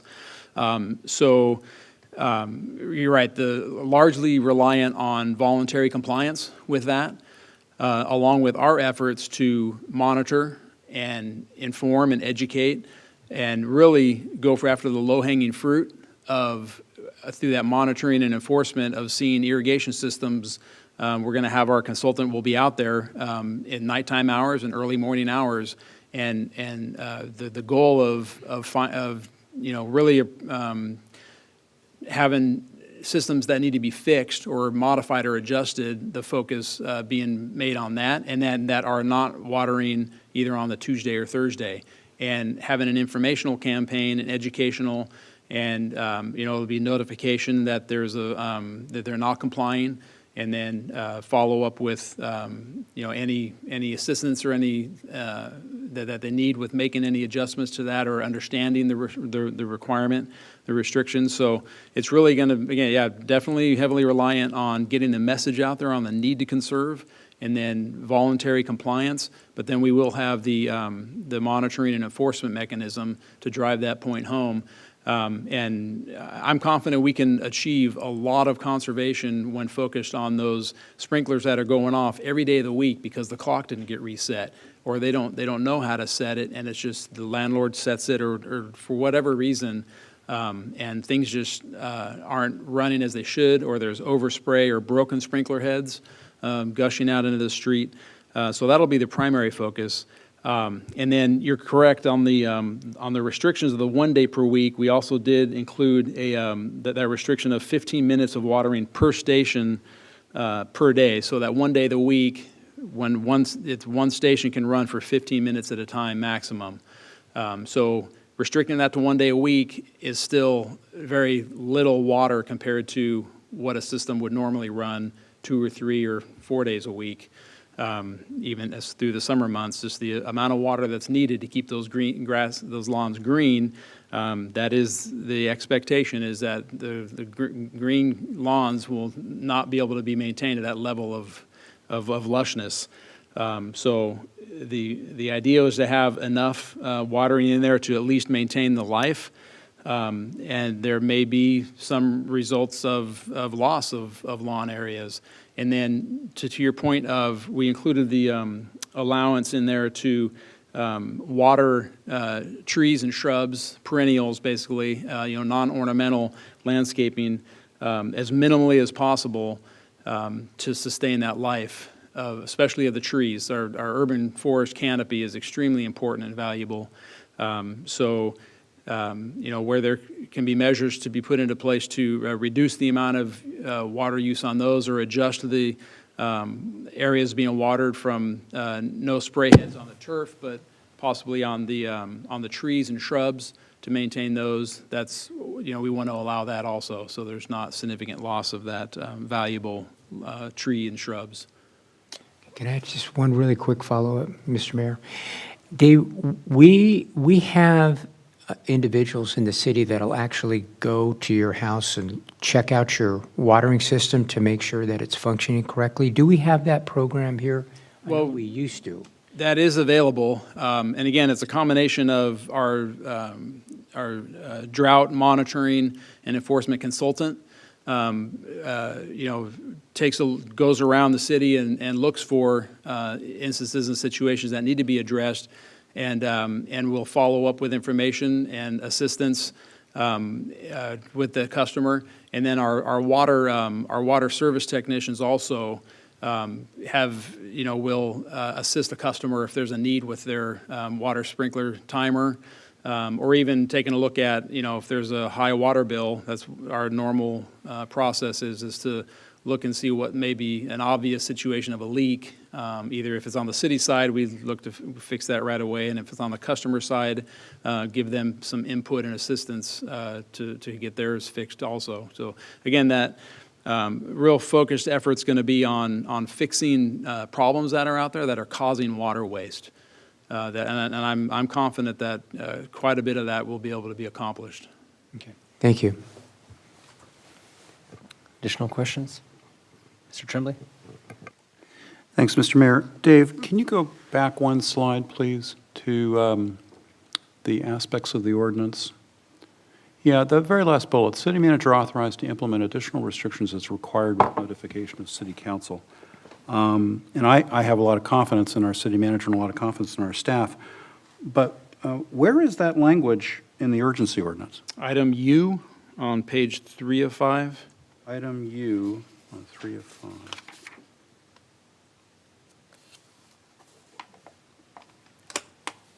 Okay, and can you give me an example of what that would look like?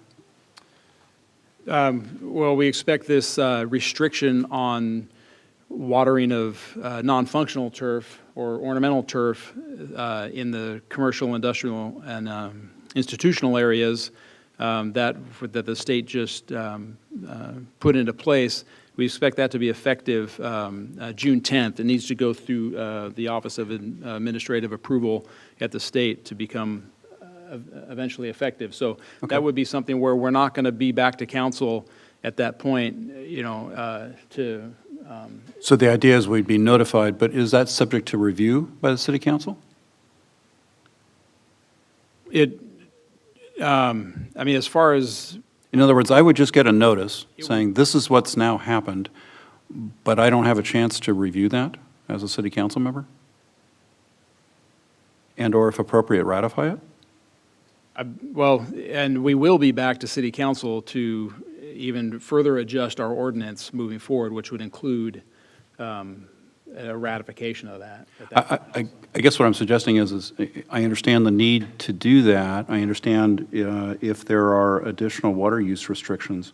But I would think that not only would you notify the city council, you would come back and discuss it with the city council.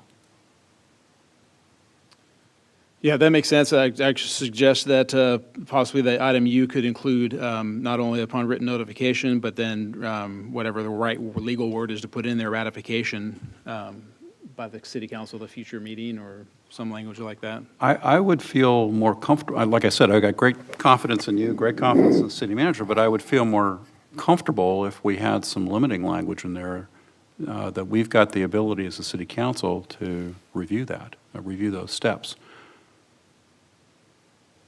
And I would leave it to the city attorney to draft that language. I'm not going to try and do it on the fly right here. I don't think it'd be that. Before the city attorney drafts it, I think the council needs to talk about it. Yeah. No, assuming the council wants to do it. But that's just my question, and I guess we'll go to comments later. We can talk about all that later. Thanks. Additional questions? Dave, I have a few. So in your presentation, you said the volumetric goal or that approach is not feasible right now due to our desalter not being online because we're drawing significantly more water from state than we otherwise would with the desalter. Right. I mean, We wouldn't achieve our goals, and we're likely going to incur tens, if not hundreds of thousands of dollars in fines. right. That's based on our normal usage of state water. Right. Because the desalter hasn't been online yet, right? Our historical use of imported water, we would not be able to stay underneath that 300 some acre feet per month of state water use right now. Okay. But once the desalter comes online, then we could certainly reassess that. Definitely. And again, we're going to be ramping the desalter up. And so we're not going to see an immediate flip of the switch to full capacity right away. But as we move forward towards the end of this year, we will hopefully have full month's worth of full desalter production at 3,800 acre feet. That's per year. Divide that by 12. You end up at a level that's underneath that limit, the allocation, the volumetric limit. So theoretically, we would be able to switch to that mode. And as long as we don't need to, and one of the reasons why we've used additional state water project, as you've seen in the budget, is our wells have been down for rehab and not pumping into the system while we bring the desalter up online. So as long as they stay functional and the desalter is functional, that's the expectation, is we would be able to fall underneath that allocation limit of state water, and we could switch to that mode. So it's really, we need to get there first and do that analysis, to verify that. Because it's relevant to this conversation, even though I know we talked about it at the last council meeting, we're still aiming for a July. To start. Yeah, to start. July, August timeframe. We're still working through some final adjustments. and getting ready to go through a 30-day operational period. Again, that clock hasn't started yet, so until that does and we get through that, and that through that testing period also could reveal some other adjustments that are needed before we can go fully online. So the goal is obviously as soon as possible, but it'll definitely be July, and it could go into August also before we're up and running. And the ramping up of the desalter and its capacity and what's processing, does that look more like this, a straight line, or this? Yeah, good question. Ideally, it'd be pretty quick. Okay. Up. But it's all dependent on everything coming together and working well. Maybe There's a little bit of hedging there. a more straight line is what we're expecting. Okay. Yeah. There were one exception, and I want to highlight this because this was actually brought to me by more than one resident in just the last week. I have a few residents, they live on hillsides, or they're adjacent to hillsides, with like vines. They're concerned about erosion.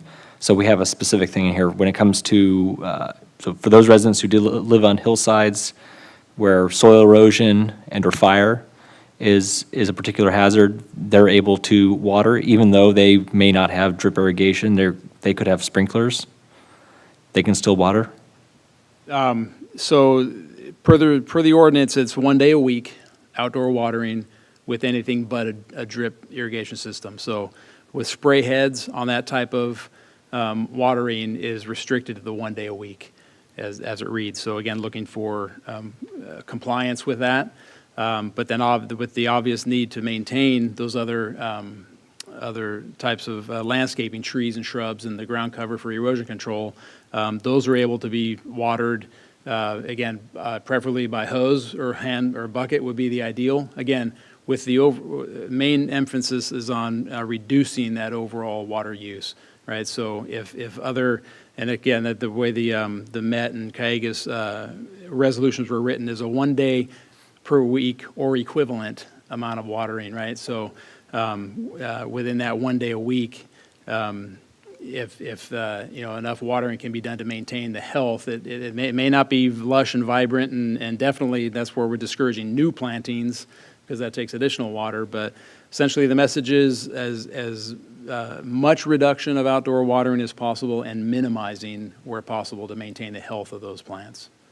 In some of these cases, I know it can be a gray line or no line, it's just gray. And people are going to start seeing certain things and everyone's going to turn into water police. Does their city manager ultimately make the decision as to whether something whether there's a soil erosion or a fire hazard potential there? Who makes that determination on a case-by-case basis? Because it's not a fine line. Right. No, our consultant would work with staff to take a look at those situations, and hopefully it'd be pretty easily to determine that no, there's watering is needed here for this, but hopefully we're getting the reports of there's broken sprinkler heads and it's gushing water out on the hillside, actually eroding things because of a broken sprinkler line, right? That should be irrigating the ground cover that's needed. I'm pretty confident we'll be able to handle it through our consulting and staff level at my level to review those situations. Again, with the effort of the focus on gaining compliance and adjusting and fixing things that can reduce the level of water use rather than going straight to a violation and a fine immediately. The penalty structure and the fines are reserved, in my mind, for more just people that aren't willing to comply or put any effort into adjusting and fixing things, that we would take that route. So it's going to be a case-by-case situation with that. I know we're not there yet, but we are pursuing changing over all customers to having a smart water meter attached. I know that'll give us a lot more precision in trying to address issues or matters of wasteful water or inefficient or leaks or the like. I don't mean to put you on. I'm going to put you on the spot. I don't mean to, but I'm going to. Where are we with smart water metering? Are we a year off from converting water customers in Camarillo to a smart water meter? Yeah, at least for everybody to be converted over. That's going to take some time to replace all those meters. But around end or early next year is when we'll start that conversion process. Where we finalized we've gone through a pilot study and test of the meter equipment, the electronic recording information, and that gets transmitted to receivers. So we needed to test all that out and essentially shortlist a couple providers that then now we need to put together they still need to competitively bid on it. These providers that have been pilot tested and approved to be able to bid.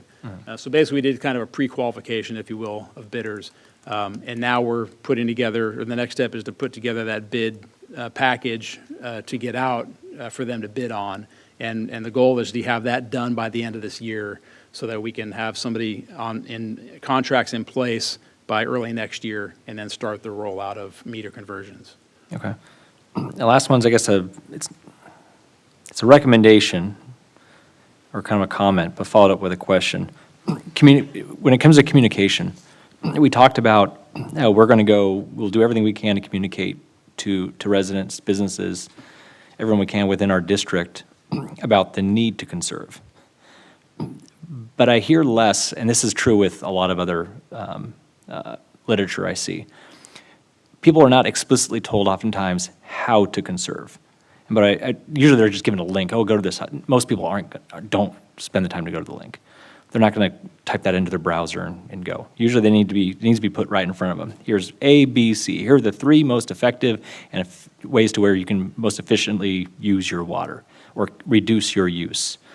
And or here, very explicit programs. Here, go buy this specific shower head or these specific shower heads and you're looking for this kind of, that output a certain amount of water. Flow rate, yeah, flow rate. I'd like to see us be more effective in telling people exactly how to conserve as opposed to saying, hey, you need to conserve. And everyone's left up to their own device. All right, how do I do that? We're so busy with trying to deal with everything else in our lives right now, and there's a lot going on for everyone.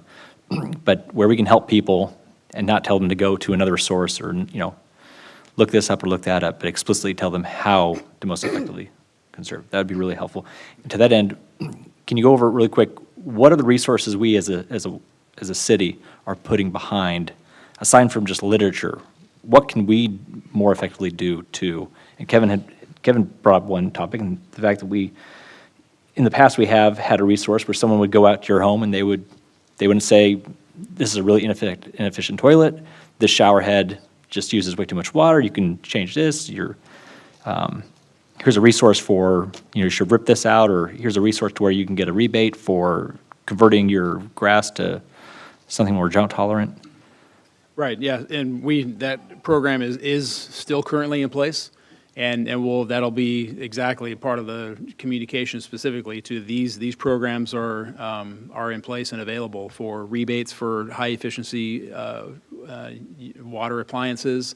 For a free survey of outdoor irrigation, and then essentially a free smart irrigation controller. So, and we have those programs are current and in place and will be a part of our messaging that those items are available. The hot water recirculating pump also is still available. So we'll just continue to promote that and get that information out there. Along with, and take your suggestion to be specific on, check your water, your sprinkler timer, and switch to a low flow shower head, and those kinds of specifics are really important to include in our messaging. All right. Any additional questions before we do have a few people here, and I do have one comment card. So Marty Ahern. Hey, Marty. The lectern microphone is on, and I know you are, I think, familiar with public speaking rules, but you have 3 minutes. It'll count down once you start. Once you get to 1 minute, you'll hear a buzzer and see a yellow sign or a yellow box. You can continue speaking. And then once it gets to 0, red light, and they'll ask you to stop, please. Get out of here. No, stick around, by all means. Good to go? Good to go. Good evening, esteemed members of the council and city staff. My name is Marty Ahern. I'm a Camarillo resident, as well as a rental property owner and local commercial real estate agent. I've been following this issue closely in the press, and I have several concerns. From what I've gathered, it's the intention of municipal water in Callegas to limit outdoor watering to 1 day a week, quote unquote, with the ultimate goal of moving to 0 days a week.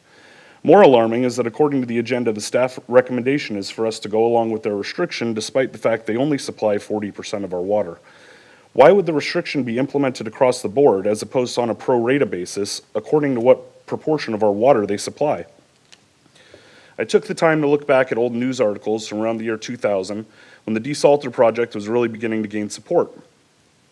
The promise that we were sold was that the $66 million investment was worthwhile to allow us to have a certain level of autonomy from inevitable rate hikes and volume restrictions on imported water. Well, here we are, 22 years later, and we're allowing those very providers to push us around and dictate how we allocate our groundwater. It's my understanding that the desalters in the final phases of testing and should deliver water to residents by the end of summer if all goes smoothly. At that point, we will only be 13% dependent on imported water. Will this make a difference, or will we continue to bow down to our minority provider?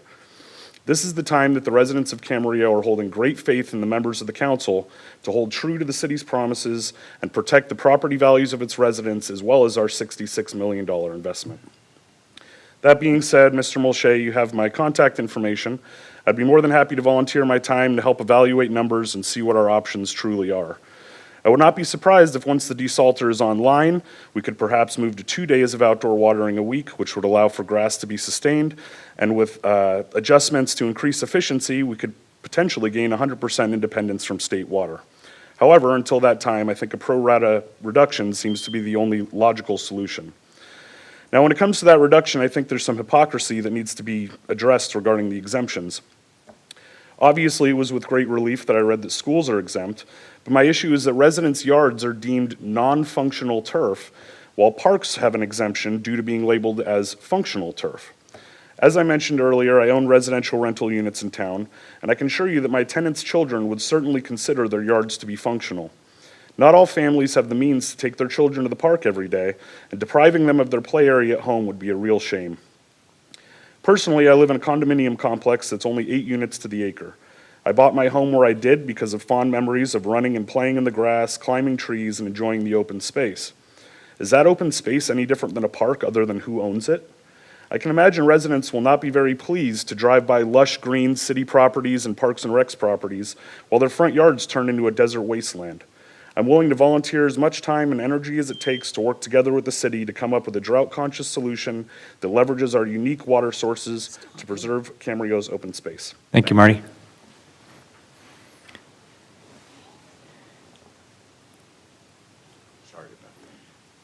All right, next, and just your name for the record? Sure. My name is Joe Ahern, and I live at 468 Chapala Drive here in Camarillo. I hadn't intended on speaking this evening, so I'm not prepared with a speech or anything like that, but I did have some questions based on what I heard. So it's my understanding, and maybe I misunderstood, but it's my understanding that people will be able to water at their homes outside on Tuesdays and Thursdays, depending on whether you have an odd or an even house number. And then I also heard that common areas were not going to be allowed to be watered. So I address my question, first of all, to the city attorney. As an owner of a condominium unit, we own the airspace or the unit where we live as individuals, as well as a percentage. In the case where I live, there's 82 units, so we own 1/82nd of the common area. So I guess my question is doesn't my common area get water on an even day if that's my address, if my address is even?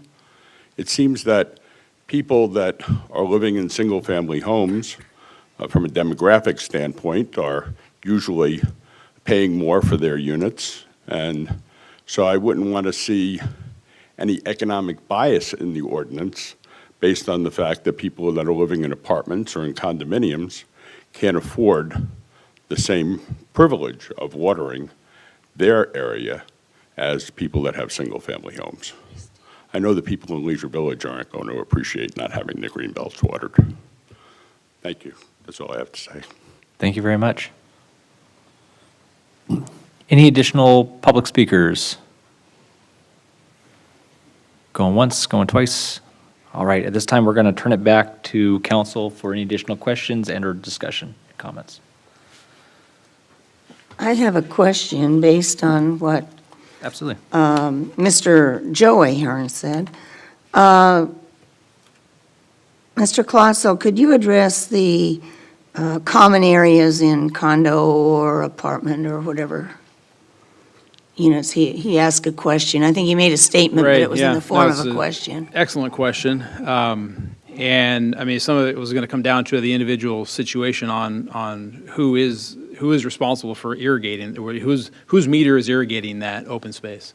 If it is that 82 units each have a sprinkler out there irrigating a portion of it, I kind of doubt that. And I know that's not what was stated, but that's what would have to be looked at. Typically, there's a meter that's serving the irrigation, and the address that would be associated with that meter would be how the which day a week would be able to be watered.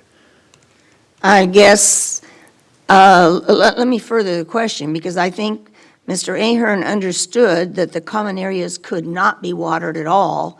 So the question is, can they be watered one day a week like the lawns in a single-family home?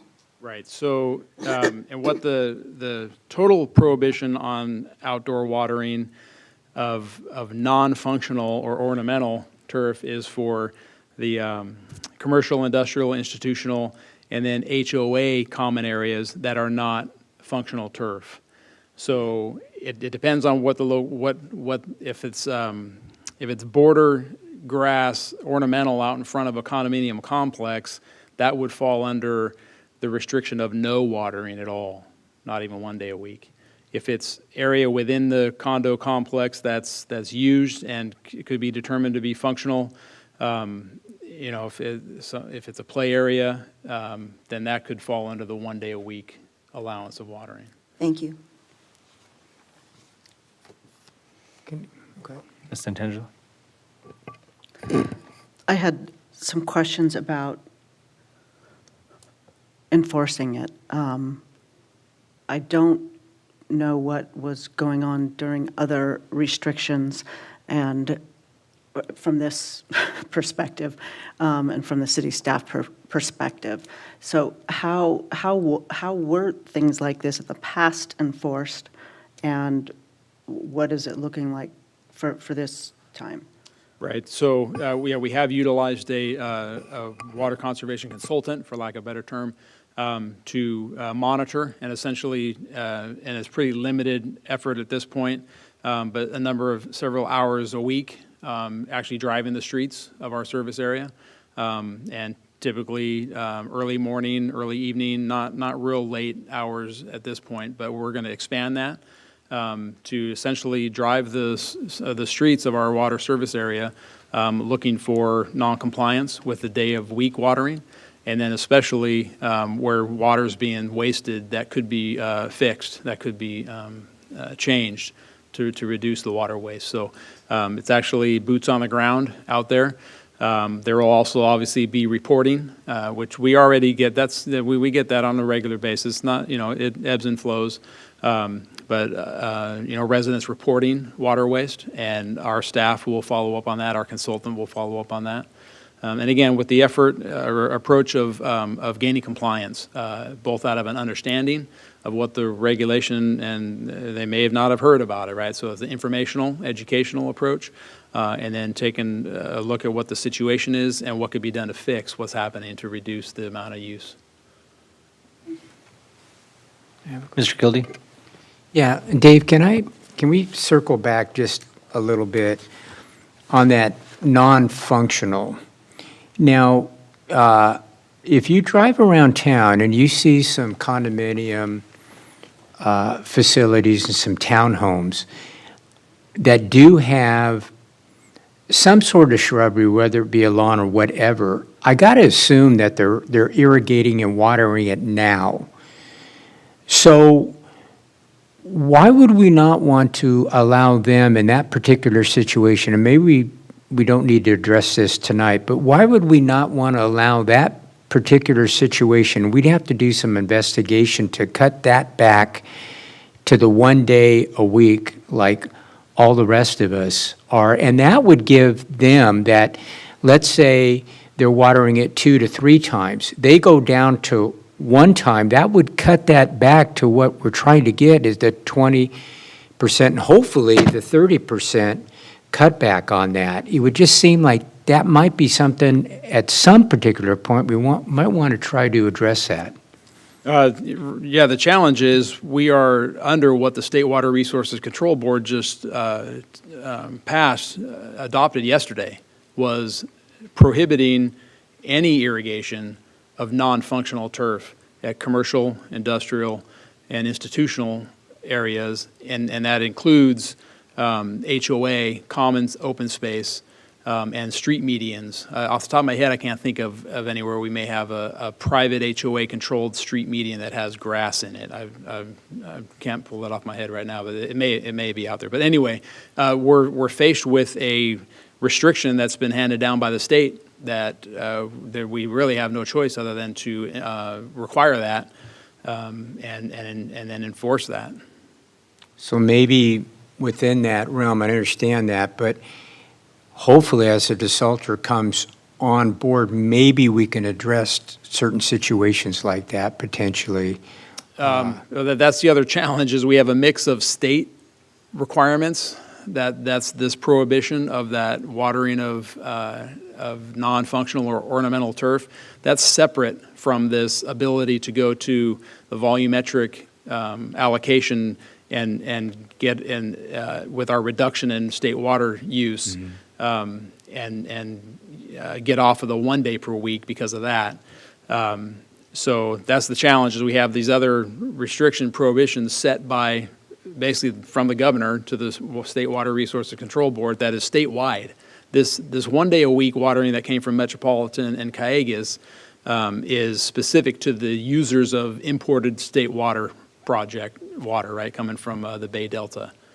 So the other restriction is statewide on prohibition of irrigating non-functional turf.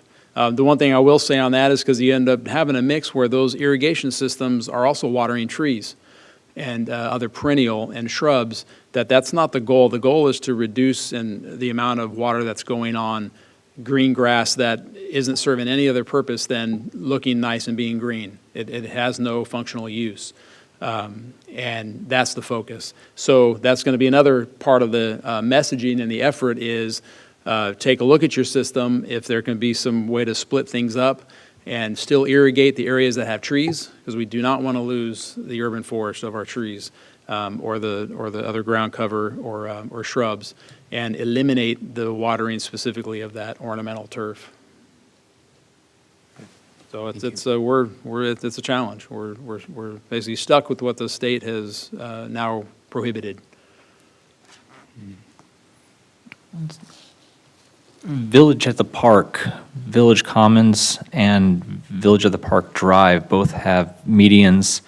Village of the Park Drive, all these palm trees, and this, I think grass and or hedges in between. And then Village Commons has large swaths of grass with trees, rows and rows of trees. How would that be approached? And that's I think owned and watered, paid for by the private HOA. And if I'm pretty certain that 100% of that is irrigated with recycled water. Oh, is it? Our All that? recycled water Okay. system, and that the Village of the Park development was designed that way with a recycled system. Fortunately, it's nearby and able to tap into our recycled water. Even the 50-some acre Park. sports field Park, is yeah. all irrigated with recycled water, so there is no restriction on that. Okay. Charlotte? I have 2 more questions. So far as I know, we only received 1 written comment, and it was a question. So I'm going to throw it out. Pat Brown asked, are you talking about only city water service area or the whole city? and claimed that that had never been answered before. So could you please answer that? Sure. The 1 day a week watering restriction that has come through Metropolitan and then Cayugas applies to the whole city. Our urgency ordinance and our specific restrictions for Camarillo only apply specifically. Our monitoring and enforcement will only be for city water customers. So the ordinance that we're talking about here tonight, other agencies can do their own ordinances, but this ordinance is only for the city service area, is that correct? That's correct. Okay. And then the other question I had, this isn't my first rodeo here. And back in the early 90s, when there was quite a severe drought, we found that a lot of people didn't know how to reset their landscape watering timers. We had a lot of problems with that. And the guy who was the water sheriff at the time called all the landscapers together. Told them he didn't care if they had a city business license or didn't have a city business license. He needed to talk to them. And somehow they showed up here at City Hall, and he had a huge meeting of landscapers and explained to them the need, the reasoning, and told them they needed to go back and reset all the timers for all of their customers. And I was wondering if we have considered anything like that. Because a lot of people don't take care of their own lawns. Right. We don't have a plan to that extent at this point, but we'll include that and consider that and take a look at how that might be able to be put together and happen. I'll get as many people informed as possible on that. Yeah. To Charlotte's suggestion, at least for all those who have business licenses, we know who is licensed to do landscaping in Camarillo, so we have their contact info, and we know how to get a hold of them. So we can certainly leverage that as a start. I'm sure there's many more who aren't Absolutely. licensed, but I think that would be a great start. Tony, I think you. Does anyone else have any comments or questions before we get to Mr. Tremblay? Mr. Tremblay has extensive comments. Does anyone else? Any questions? Does anyone want to get out ahead of this? All right, Tony, lay it on us. All right, thanks. Thank you, Mr. Mayor. I have some really lengthy remarks, so I'm going to apologize to you and to the audience in advance. But my remarks, I think, are highly relevant to our discussion. It's critically important to address the root causes of this issue and ask for advocacy by the city. We're the city council, so I'm going to come to that and ask for that advocacy as appropriate. I support the recommended action. I'll start with that. But let me just start from the top. Despite the term outdoor watering, this mandate is about lawns. That's what this is all about. It's about lawns. And I want to spend a couple of minutes to explain why the pain that's being currently inflicted on water users in our geographic area is the result of the failure by both the state of California and the Metropolitan Water District of Southern California. And it's not just a failure, it is an abject failure, particularly by Metropolitan Water District. It's important, in my view, that people understand the true facts and what is really going on here. Al Gore coined the expression inconvenient truth. And there are some inconvenient truths for both the state of California and the Metropolitan Water District of Southern California. First, I've got 4 preliminary comments. Number one, I fully support water conservation. It's critically important, both for surface water and groundwater and non-potable water supplies. We have to use water responsibly. I fully support reducing potable water consumption right now. I agree fully with Mr. Drugan from Cayugas. We have to do it right now by 20% to 30% because it's the right thing to do, bottom line. Second, it's important in context to point out that urban or residential water consumption in our state accounts for only about 10% average water use statewide, 10%. Landscape watering makes up about 1/2 of that urban water use, half indoors, half outdoors. And keep in mind that environmental water use, like flushing out the salinity that Mr. Drugan talked about, using it for wetlands, et cetera, that environmental water use accounts for approximately 50%, and it's an important water use, and agriculture accounts for about 40%. It's also important to point out that despite a very steady population growth in our state, at least until recently, the total urban water use in our state has declined in recent years. And the Public Policy Information Center, Water Policy Center, which is independent and nonpartisan and objective, it notes that even before this current drought cycle that we're in, this current 3-year drought cycle, per capita water use in California has declined significantly. And that's important contextually. Finally, these restrictions that we're talking about here, these are mandates. They apply to local areas receiving any water from the state water project, like our area. Other jurisdictions that aren't receiving state water, project water, are excluded. So Ventura doesn't have this situation. It has a Table A allocation, which is never utilized, but it's not subject to these restrictions. Camarillo Water District, which serves the eastern half of our city, and it does a great job, is going to be adopting its own urgency basic resolution tomorrow night, and it's pretty well aligned with what we're doing here. And Callegas Municipal, and I really again appreciate Mr. Drugan being here. Callegas Municipal Water District is doing a good job. My remarks later on about Metropolitan Water District are in no way directed at Callegas, because Callegas has to play the hand that it is dealt by Metropolitan Water District, and I'm going to talk about that pretty extensively in a couple of minutes. So let's turn to the heart of the matter and the inconvenient truths, and I first want to talk about the state of California. The situation that we find ourselves in is a self-inflicted wound by this state and by Sacramento, and it's a failure by the governors of both political parties and the legislators in both political parties going back 30 years to provide adequate water infrastructure for urban water users. And it's not a partisan observation. It's a matter of, and this is the theme, it is a matter of supply and demand. Think of this in terms of water economics. The current governor and the legislature point their fingers at climate change and blame the current drought cycle as the reason for imposing these restrictions in urban areas. And I get it, climate change is real, the current drought cycle is real, but that's a distraction which, in my opinion, doesn't tell the whole story. Sacramento's focus is almost entirely on the demand side. And if you'll forgive the expression, they're missing the boat. They pay lip service to the supply side of the water economics situation. I'm going to give you 2 examples in a minute. The reality is that water conservation, as important as it is, cannot achieve the water savings that are necessary to meet current shortages in the teeth of this drought cycle. Aside from reducing demand, the state has to increase its water supply by several million acre-feet per year, several MAF per year. So there are a variety of steps that can be taken to increase our state's water supply. The steps are available despite the current drought cycle and despite the reduced snowpack. Why? Think atmospheric rivers.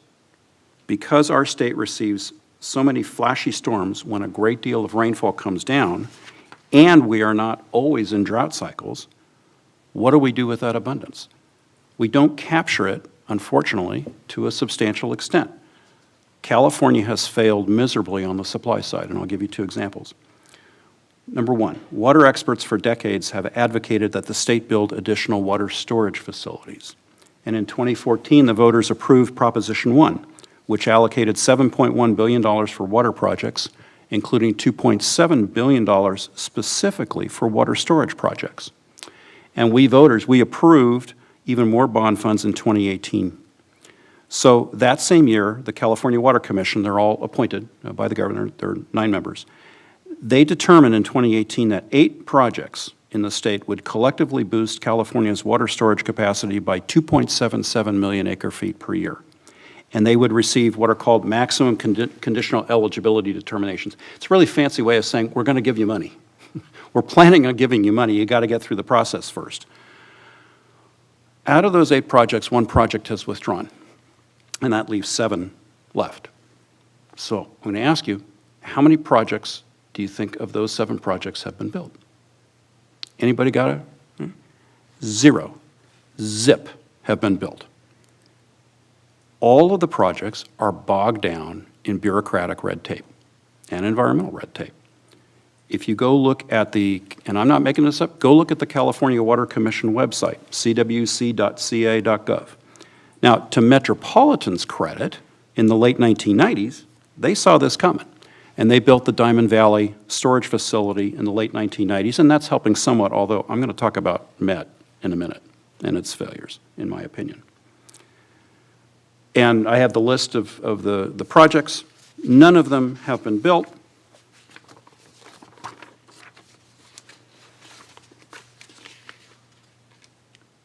Chino Basin Conjunctive Use Program, Harvest Water Program, Kern Fan Groundwater Storage Project, Los Vaqueros Reservoir Expansion Project, Pacheco Reservoir Expansion Project, the Sites Project, which is a 1.5 million 1.5 million acre-feet surface water storage in the Sacramento Valley near Colusa County, and the Willow Springs Water Bank Conjunctive Use Project. 0 have been built. And here we are 8 years later after the approval of that initial Prop 1. The second example is, after 20 years of debate, and we all read about this, the California Coastal Commission earlier this month unanimously rejected, despite the governor's support, unanimously rejected a private operator proposed and funded 50 million gallon per day ocean desal plant in Orange County, allegedly because of cost and risk to marine life and sea level rise. And I acknowledge, desal plants are expensive. They have high electrical demand, but I think that those, in my opinion, those issues can be solved. And again, the governor supported that project, but it got tanked by the Coastal Commission unanimously and inexplicably, as far as I'm concerned. I know I'm talking about increased water storage, and I want to emphasize that it is just part of a solution. If we talk about, use the term conjunctive, it is only part of the solution. We have to have additional efficiencies in the use of water for environmental purposes, the use of water for agricultural purposes. We have to accelerate groundwater sustainability. Mrs. Craven for far more many years than I sat on the Fox Canyon Groundwater Management Agency Board of Directors. That's what we did. And we implemented SIGMA, increasing groundwater recharge and increasing supply and use of non-potable water. But here's the inconvenient truth. The inconvenient truth is this whole issue is a function of supply and not just demand. And the bottom line is that there has to be a balanced approach from which we can all participate and benefit. Having property owners lose their financial investments in outdoor landscaping, and that's what's going to happen here, because of the state's failure to plan and failure to act, in my opinion, is the height of irresponsibility. And it reminds me of Einstein's definition of insanity. We're doing the same thing over and over again and expecting different results. And who suffers? Our state's residents suffer. We suffer. All of us that are in that 10% category of urban water users. So how do you let me just ask, and this is a rhetorical question. How do you reconcile the following? Putting aside the failure to spend $2.7 million in bond money, and there's been some initial spending on some permitting soft costs, but how do you have a $97.5 billion state budget surplus, on the one hand, accompanied by an abject failure to provide adequate water storage and other supply solutions, concurrently with having a state legislature and a state bureaucracy, the State Department of Housing and Community Development, which is punishing cities for not having enough housing and mandates more housing? I can't reconcile those two logically. We need more housing. There's no doubt in my mind, and I have advocated for more housing, but we have to meet the demand for water too. So if we're frustrated by this lack of action by the state, I think we should communicate our frustration to the governor and to our state legislators, and I'm hoping that our residents will do the same thing too, and tell them to get moving on the water supply side. I wish the state of California would demonstrate as much urgency on the supply side as the state's perseveration on the demand side. So one thing I'm going to ask for tonight is that our city council, if we can't do it tonight, we'll do it as an agenda item later, that we ask for a letter to the state asking the state to accelerate their efforts regarding the supply side. Now I want to turn to the other part of this, and it's Metropolitan Water District of Southern California. Metropolitan Water District's systemic failure. It has a systemic water infrastructure failure. It's even more egregious in my personal opinion, than the state of California's failure to take action on the water supply side. It's not just about Mother Nature. It's not just about the drought cycle, and I fully acknowledge the challenge, and there's a good reason for water conservation. The city clerk, I think, provided you with a packet of information that I'd like to refer to, and I think there are extra packets if anybody in the audience wants one, because I'm going to go through those packets right now. And these are all documents from Metropolitan Water District's site. So first, let me give you a few facts. This first page. Our geographic area, much of Ventura County and a substantial area in Los Angeles County, including the San Fernando Valley, constitute the far north or northwest area of Metropolitan Water MWD's jurisdiction, or about 6 million people. I think Mr. Drugan had a great map up there that had the boundaries, and maybe we could, at some point, maybe staff could get back to Mr. Drugan's PowerPoint, because it shows it showed the boundaries and it showed the northern area of Met. So about 6 million people are in that area. So it's the dark red area on the map. Kind of hard to see on the, okay? But it's the dark red area on the map. So there you have 6 million people. And then you have another 14 million people who live in what I will describe as the mid or the eastern or the southern portion of Metropolitan, all the way down to San Diego. That's the more lightly shaded orange area on the map. Now, Metropolitan treats those two distinct areas differently. And that is a take-home message here. They treat it differently, and I'll get that in a few minutes. I've used the 6 million plus the 14 million adds up to about 20 million. On the Met website, it says 19 million, but I'm going to use 20 million as a rough number because I think I want to use a round number. Okay. Now, the geographic area that was on Mr. Drugan's map, and more pertinently, on this map, the far northwest area of Metropolitan is known as a State Water Project Dependent Area, SWP-D area. And that's a term of art that Met uses. So in other words, Metropolitan serves our area primarily with state water. And the other area of Metropolitan, the other 14 million people, that's known as the communities with other water supplies. And that means the Colorado River water and other regionally stored water, including Diamond Valley and some others.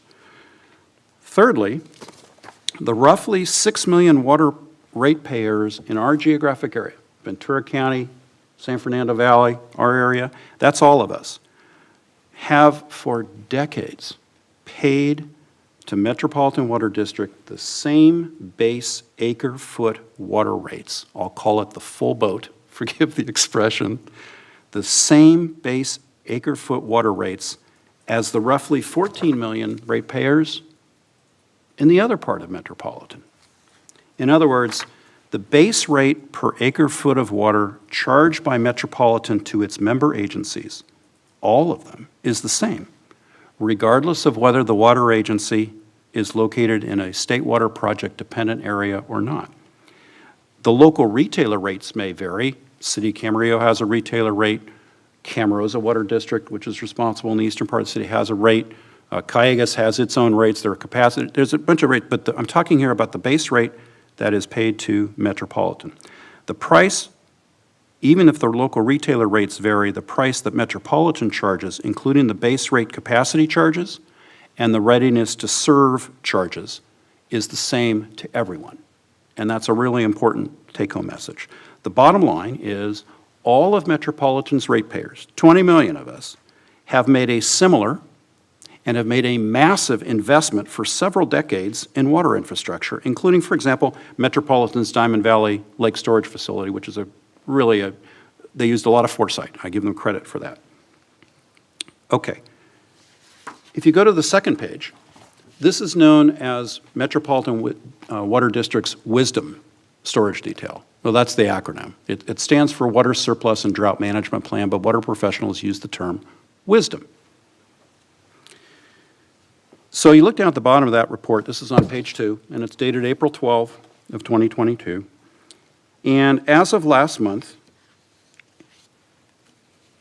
the estimated storage levels for Metropolitan are approximately 2.6 million acre-feet of water. 2.6 million acre-feet of water. That is almost triple if you go then to the next page, which is entitled MWD Storage Reservoir Levels. That is almost triple the volume of water storage that Met had in 2015. Remember Mr. Drugan's slide relative to 2015? It wasn't for this particular point, and I don't mean to be picking on you, Mr. Drugan, but the slide speaks for itself. It's almost triple the volume of water storage that Met had in 2015, and that's the last year where Met had a serious shortage of water storage. So forgive the term, but Metropolitan's storage portfolio is clearly flush. All right? Mrs. Craven gets the market on puns because she always did a great job with opening the desalter and all the puns. But Metropolitan's got water. Metropolitan has water. Now look at their April conditions report. Go back to the second page. It's the second column. It's called the calendar year 22 take capacity. And footnote 2 to that says, the take capacity is assumed under a 5% SWP Table A allocation. That's where we are right now, is 5%. Storage program losses included where applicable. What does that column add up to? It adds up to 977,000 acre-feet, almost 1 million acre-feet. So assuming a 5% Table A allocation, one could argue whether it's prudent to do a full take of water from Wisdom and State Water Project supplies this year, but this amount that we're talking about in this column, it would more than satisfy total service area demand. And here's the kicker. If only Metropolitan could convey water uniformly throughout its entire service area. And this is where it gets really important to understand contextually. So I mentioned conveyance. What's the problem on conveyance? The inconvenient truth is that Metropolitan lacks the infrastructure to deliver water to our area. It doesn't have the plumbing in place to deliver the water. If you then go to the next 4 sheets in your packet, Metropolitan has known this for over 30 years, and it has done nothing. It has known for 30 years, going back to 1991, you look at that memo from February of 1991, that its infrastructure is inadequate to move otherwise available water into our northwest service area. Go back to the first map, our little orange shaded area to the north and northwest, and there's a little bit over to the east too. I think there's a little bit over by, let's see, West San Gabriel Valley. That's also in our area. So that goes back to at least 1991. Now, go to the next sheet, and it's the sheet entitled, and by the way, you can ask any water professionals in our area. They will tell you that this is the inconvenient truth. Here's the sheet called the Delivering Colorado River Water from 1960s. I don't know why it's labeled this way, but the take-home message is, look at the Gregg Avenue pump station right by the Joseph Jensen Water Treatment Plant just before it goes over into the Ventura County area. We're right smack dab in this area in the San Fernando Valley and coming over to our 600,000 users in Ventura County. This pump station and the feeder that comes up from the south, sometimes it's known as the West Valley feeder, I think other times it's known as the Sepulveda feeder. I don't know, Mr. Drugan can interrupt me on that one, or set me right on that one. But it's critical to moving water into our area. Well, Metropolitan in 2014, it updated some pumps in that Gregg Avenue pump station, but inexplicably, it has consistently failed to upgrade the capacity of that pump station and upgrade the West Valley feeder to move water into our State Water Project-dependent northwest geographic area. The contrast between our red area of Metropolitan, the 6 million folks, and the orange area of Met is stark. It's only our geographic area of Metropolitan that's subject to these restrictions that we're talking about tonight. That's why we're having to take tonight's action. Our area only gets partial delivery of Met's available water. The 14 million or so Met ratepayers in the rest of Metropolitan, they're not subject to these restrictions. So the fair question to ask is, why are ratepayers in our area, why are we paying full boat rates, yet we're treated as second-class MWD citizens compared to MWD's customers to the south? the bottom line here, the kicker is this. The current problem for our area, our geographic area, isn't Metropolitan's available supply of water storage. It's Metropolitan Water District's failure to protect us as ratepayers going back over 30 years by failing to upgrade its conveyance system. So if Metropolitan had the capability to fully meet normal service demands area-wide with state water project water, wisdom water, and other available supplies, Metropolitan could implement a strong and a uniform call for increased conservation. Just like we're doing tonight, except it's on our area. They could do a uniform call for increased conservation based on the governor's call for conservation, and they could monitor, and they could ramp up accordingly as necessary. Yet, here we are, in our state water project dependent area, faced with Metropolitan's abject failure to act for years on this issue. And by the way, Metropolitan knows all about this issue. If you go back and you listen to the audio recordings at Metropolitan, in May of 2014, over 8 years ago, in an Engineering and Operations Committee meeting, a Met director questioned staff regarding an evaluation of doubling the Gregg Avenue pump station capacity, and doubling it from 55 CFS, which is a lot of water, to 100 CFS, which is a heck of a lot of water, to match the West Valley feeder capacity. And the very next day, in a Metropolitan board meeting, another director addressed that very same issue. Remember, this is 8 years ago. 8 years ago. They addressed the very same issue of enhancing water supply reliability to our SWP-dependent area through increasing the Gregg Avenue pump station capacity. MWD staff, in essence, said, yeah, we'll review it. We'll review it. So now, that's 8 years ago. Now flash forward 8 years to last month. So last month, in Metropolitan's board meeting, on April 26th, Metropolitan's water resource manager claimed that there existed insufficient supply to meet normal demands in our SWP-dependent area. That is a total red herring. It's not accurate. It's the Metropolitan's infrastructure capacity limitation which are the true cause of Metropolitan's inability to meet 2022 demands in our area. And that red herring was called out by a Metropolitan director who emphasized the need to boost system capacity to convey Colorado River water and regionally stored water to our SWP-dependent area. Remember, our area is like area in the San Fernando Valley. A number of LADWP directors are on Met. And she pointed out that it's imperative to approve conveyance to SWP-dependent areas so there's equitable supply reliability. That's a term of art, equitable supply reliability. It's not happening for us in our area right now.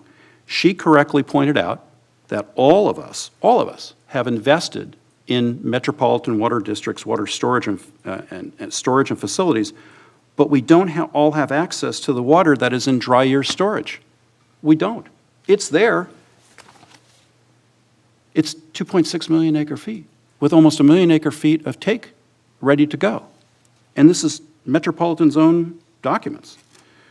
So what happened when she pointed that out? Well, the Metropolitan general manager cut off the water resources manager from responding, and he personally responded. And he said, well, that's our number one priority, is to figure out this conveyance. That's our number one priority. And you can listen to these audio recordings from Metropolitan meetings. And you can ask water professionals in our area, and they will tell you, I think, what I have just said. So that's the inconvenient truth for Metropolitan. I think it's even more egregious, given Metropolitan's failure to act for 30 years to correct it. So I'm going to go with an admittedly imperfect analogy, okay? Imagine 20 customers walking into the grocery store, and each of them purchases a ribeye steak. And they're going to go home and they're going to grill that steak. They each invest the same price for the steak. That's MWD's base rate. But after they've paid for the steak and they go through the checkout stand and they're on their way out the door, Metropolitan takes the steak away from 6 of them and gives them less expensive ground beef. And the other 14 get to keep their ribeye steaks. That's what's happening here. We are truly second-class citizens of Met. If we don't like it, we need to let Metropolitan know, and we need to let them know in the strongest possible terms, that they need to upgrade the delivery system to our area and treat our area of Metropolitan the same as other areas. Final word on state water, and Mr. Ahern talked about this, alluded to this. No, actually hit it on the head. There are different areas that have differing levels of state water, of imported water, right? Different jurisdictions, different local water retailers. Camarillo right now has about a 50-50 split, I think. We've had traditionally about a 60-40 split, 60 imported, but that's going to go way down when our desalter is in operation. Let me put it this way. If you go look at our urban water management plan, from 2016 to 2020, about 40%, approximately 40% of our city's water supply was derived from our own local groundwater wells. We know this. We've been through these percentages before. And about 60% imported water came through Callegas to us from the Metropolitan Water District. When our new desalter goes into operation, into full operation, our city's share of imported state water is going to drop to about 13%. And Mr. Klotza can correct me if he thinks I've gone wrong, but that's about the figure that we've been using. The rest of our water in the city will be local and locally produced. And it's a smart move. This city made a smart move to reduce dependence on Metropolitan and to increase our city's resiliency. We've invested $66 million plus. But I acknowledge that a substantial amount of the funding is through federal and state grants that recognize the supply issue, and that's good. We need to let Met know, but Met here has implemented a one-size-fits-all approach. No matter how much state water a local water retailer receives, we need to let Metropolitan Water District know how frustrated we are at being second-class citizens. Our area representative on the Metropolitan Water District Board, Steve Blois of the Callegas Board, he fully gets it. He does. He understands this, and he's been advocating on this issue for a while. And with some other directors, particularly on Met, particularly with LADWP, they've been trying for years to get Metropolitan to make these improvements. But they've been, in my opinion, voices crying in the wilderness. So I request, and I support our ordinance tonight. I support what we have to do, and water conservation is the right thing to do. But I request, whether it's not on the, I don't know if we can do it on the agenda tonight or not, the city attorney will advise, but I request that this council send a letter to Metropolitan Water District demanding that Metropolitan Water District upgrades its delivery system to our geographic area. Oh, and by the way, Metropolitan says that this current situation is being called a water shortage emergency or a drought emergency, but they're using the term emergency. So if they're using the term emergency, why can't Metropolitan use the emergency provisions in the Public Contract Code and CEQA to do this delivery upgrade work on the Gregg Avenue pump and the West Valley feeder facilities right now? They may get legal advice, though, that says, having spent 30 years in this, it may be, well, that the emergency provisions don't apply because the emergency was foreseeable. For 30 years, it was foreseeable. But I'd like Met to answer that question. I mean, it's frustrating. Back in 2016, I represented as interim counsel the Friant Water Authority for several months.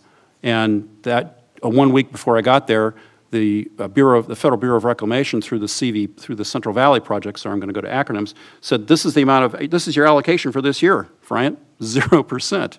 Well, that sent people scrambling, just like the 5% sends people scrambling. I also plan on my own, I would like us to do a letter. I also plan on my own to speak with other local elected officials in our area to put together a coalition to advocate to Metropolitan Water District, and maybe this Drought Response Task Force is a vehicle to do that.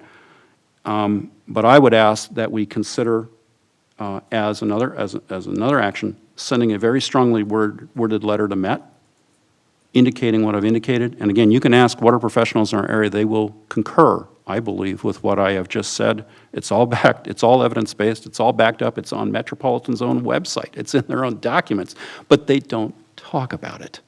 They just talk about it from a, gee, we don't have enough water to get to you. They can't get the water to us. It's a different issue. So in the meantime, we've got to continue to conserve water. It's the right thing to do. Sorry to go on so long, but I think those are important things to keep in mind for us in context as we wrestle with this. Thank you, Mr. Tremblay. Mrs. Craven? Yeah, I just have a couple of comments regarding Mr. Tremblay's statements, and I will be briefer. I can remember 2 times that metropolitan representatives have come and talked to us, and they either came at our invitation or to try to explain something to us. But I can remember Mr. Morgan specifically asking them, when are we going to be able to get water from Diamond Lake? And this is shortly after Diamond Lake was completed, and it had a different name at that time. It was named after some man. And they were just starting to figure out, I don't know what about it. And then he wanted to know when we could get Colorado River water because he'd been on a tour out there.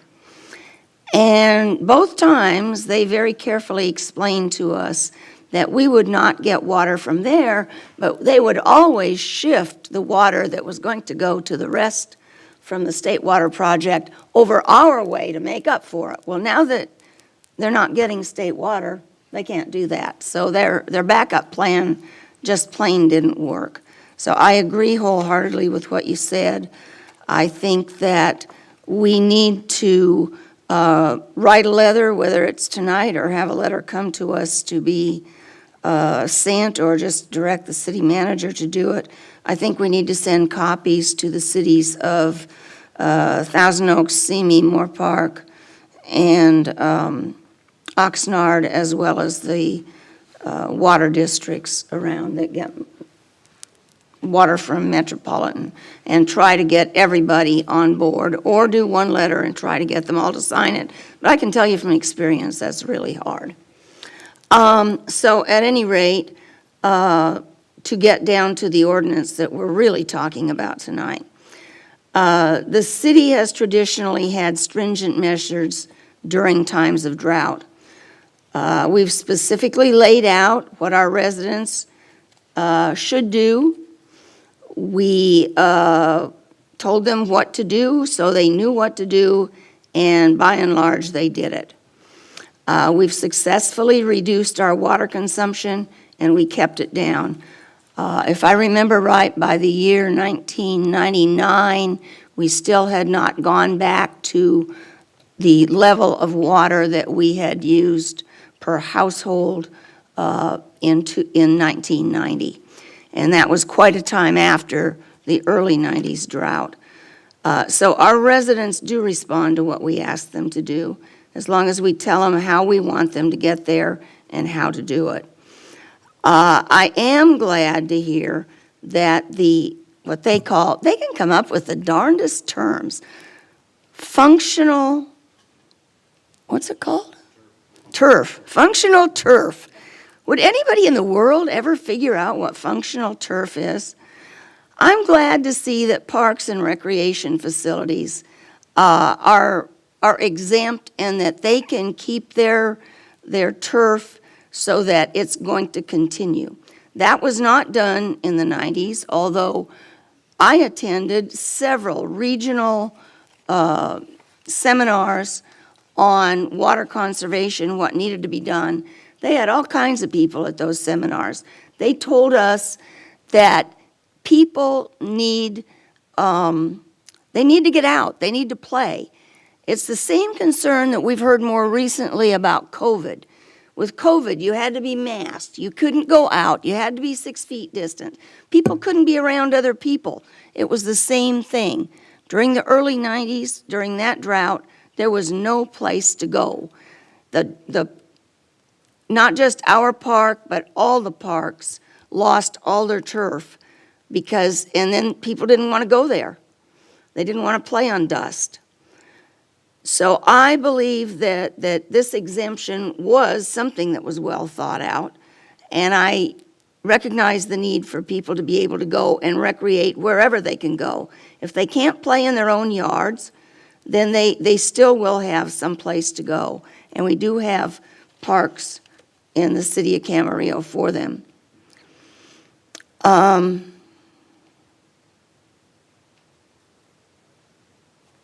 So I've taken kind of a long way, although I guess it wasn't such a long way, of saying that I support this. I'm sorry that our increased enforcement plan isn't coming hand in hand with this, because the water sheriff is key. When people know that, I mean, there are always scofflaws. There are going to be people with a lot of water streaming down the gutter into the storm drain, which is what we don't want. And those are the people that the water sheriff needs to get after. He needs to go talk to them. He needs to tell them that we're not doing that anymore. And when they continue to do it, then they will get fines. And that's happened before, and after a while, they realize we're serious about it. So other than my suggestion of calling all landscapers together, I've said everything I want to say, except that Camarillo has been good about following our request to cut back, and I plan to cut back water use at my house, but I'm not sure how you're going to know. I've consistently been at 1 unit, and you're still going to count me at 1 unit because we don't go below 1 unit in our reporting.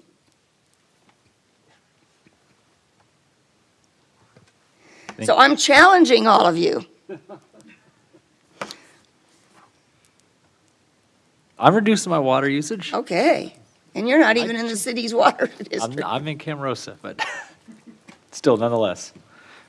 Additional comments, my colleagues? I want to thank you, Mr. Tremblay, for the lesson. For those of us that haven't been working in water for the few years that you have. But no, it really provides the context to really understand these issues, and so I appreciate that.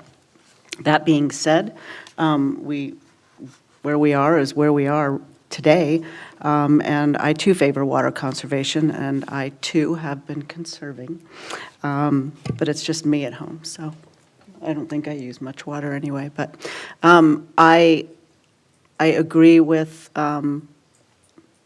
however we decide, a letter, whether city manager writes it or whatever. I agree that there needs to be a message from those of us that are affected by this. I also agree with sending out some of the other information. I think it was Mr. Mulchay that you were talking about, more information about just general water conservation, so I think we ought to just take advantage of that. But I am in favor of this, and I know it's really hard to see lawns turn from green to brown. I know it is, but we've got to do our part right now. So that's all I have. Wow. I'm going to keep my comments really brief here. I think it's important to realize, too, that we're not totally telling people that they cannot water outside. What we're saying is that it's 1 day a week. Each cycle can go 15 minutes here. With the exception of non-functional use, I brought my comments up. I think that does need to be addressed at some point here. Hopefully it will. Fortunately, we do have the desalter coming online. It will be online at some point. We don't know when, but this should help to a certain extent with us. Not very many other cities are fortunate to have it. I didn't think we'd ever get it, and I don't want to get a long discussion on that. It was 20 years, and I had a lot of hair, and it was dark when we first started talking about this. It's changed. So I believe this is something that we need to do. All of us are, involved in this. It's going to be a burden. It's going to be a challenge for all of us to get where hopefully we can go. There are going to be some changes. There's going to be some dark lawns, like Ms. Santangelo has said, and the rest of the council has said that too. But, there's a lot of inequities. There's a lot of red tape out there. We need to address that. It needs to be addressed. Hopefully at some day, not too distant future, it will. This is where we are. And we'll do the best we can. We'll try to get to this 20 to 30% reduction to the best we can. And hopefully we won't have to take some real draconian steps here. I'm hoping that we can do it. I have every intention of cutting back my water usage here. And we have to play from the deck of cards that we've been dealt with here. And this is what we're going to do here. So I support doing this tonight. Stay tuned. This probably isn't the last chapter in this, but this will be a start. And we'll see what kind of weather conditions we get this summer. And we'll have to be continuously addressing this all through the summer here too, culminating probably sometime in August and September, and see where we are and see where the state is. So that's where we are. So those are my comments. And the greatest thing about speaking last is that you can be brief because most of the good stuff has already been said. I pretty much agree with everything that my colleagues have said. I do support this emergency ordinance, although I wish it was something that we didn't have to be faced with to begin with. Mr. Tremblay, thank you. That was very well delivered. It was very informational. It was well worth the length and the attention. No, it was well worth it. You're the only person who has preliminary comments to their comments. But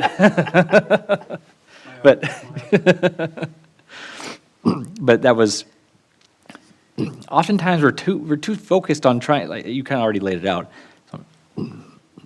There's a bigger picture. There's a bigger problem that's going completely unaddressed. I liken the issue there to, I have an analogy. It's the idea that people in my generation, millennials and whatnot, we can't afford to buy houses because of avocado toast and Starbucks. And it's just simply not true. But, did you get that? Okay. I like the way it's written. I do like the emergency ordinance. The exemptions, I think, are critical. Although we are trying to mitigate and address an issue that we're faced with, one that we wish we hadn't been faced with, and one that was over the last 30 years was avoidable and could have been addressed, but wasn't. It's really important that we make sure we don't create additional issues in trying to mitigate this one. And by additional issues, I mean greater fire hazard, which is already a significant issue in our region. That of erosion, by not being able to maintain the root system on those hillsides. And or the loss of very large and very expansive and very expensive fields, parks, and other large functional functional turf. Because if you think, this is expensive, boy, if those fields run fallow and they die and we ultimately have to replace them, or the park district has to replace their fields, my God, it's a tremendous amount of money that's going to come directly from the taxpayer so that they get hit doubly. As soon as we do get the desalter up, I would strongly suggest that we reassess as soon as we can the emergency ordinance and what we can and cannot do. I do agree with some of the speakers here, and one of the key concepts of that desalter was that we are going to be a lot less reliant on state water, and to the extent which we are, we should have a little bit more determination over, our field. So, Mr. Tremblay had raised early on in regards to the emergency ordinance, and I want to pose this question to the entire council because no one else brought it up since Mr. Tremblay did, upon the amending of Section U in regards to ratification by the City Council, any changes in the emergency ordinance.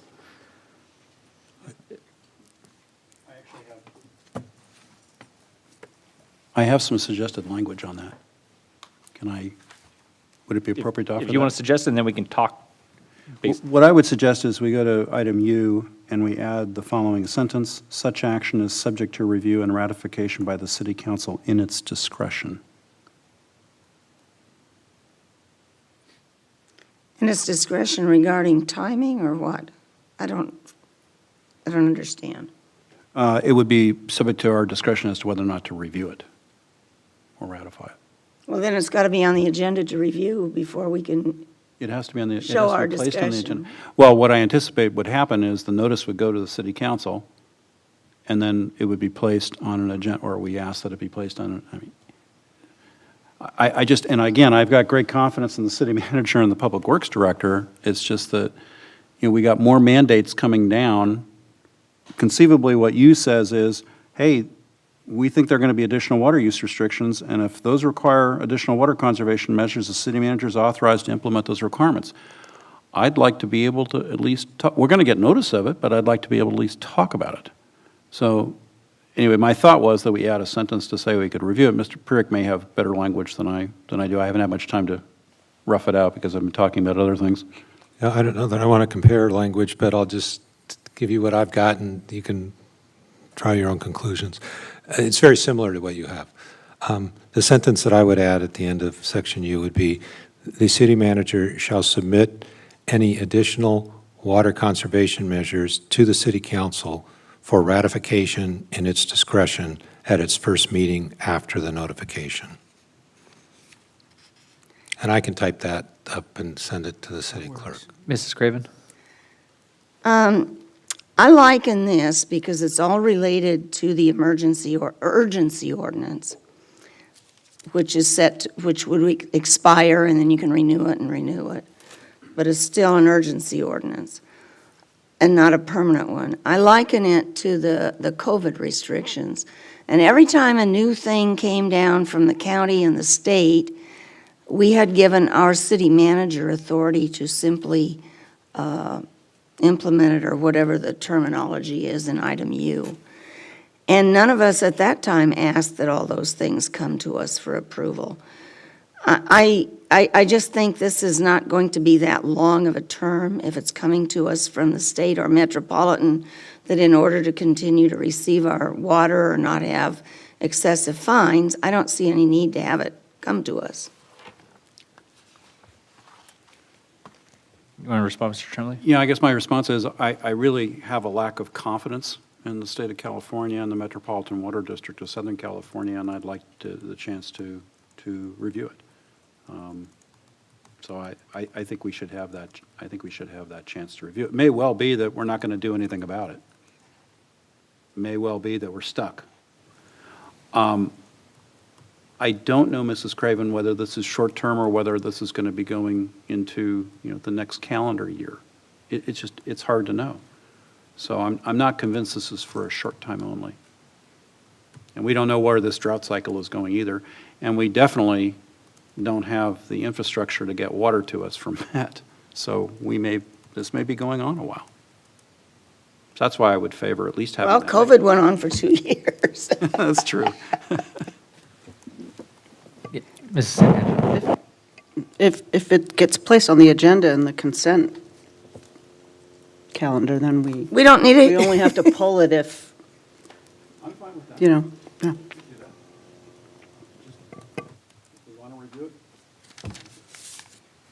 And there might be, even if we don't disagree, we might still want to have a discussion about it because of what's happening.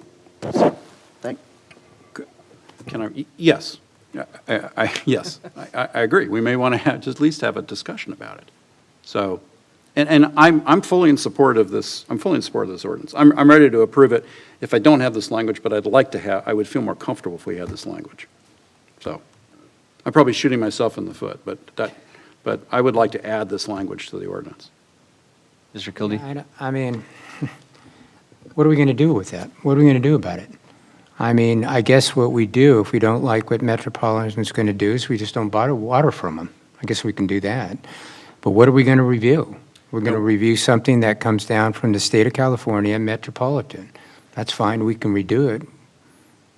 I'm just asking you a question. Yeah. So what? What are we going to do about it? Can I respond? We may not be able to do anything about it. I mean, we're in a position where we can't do much about it right now. anyway.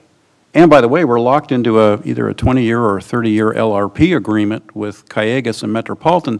So regardless of the fact whether we have 13% water or 1% water, we are still hooked into Metropolitan Water District of Southern California going forward for a long, long time, until such time as we go 100% locally produced water.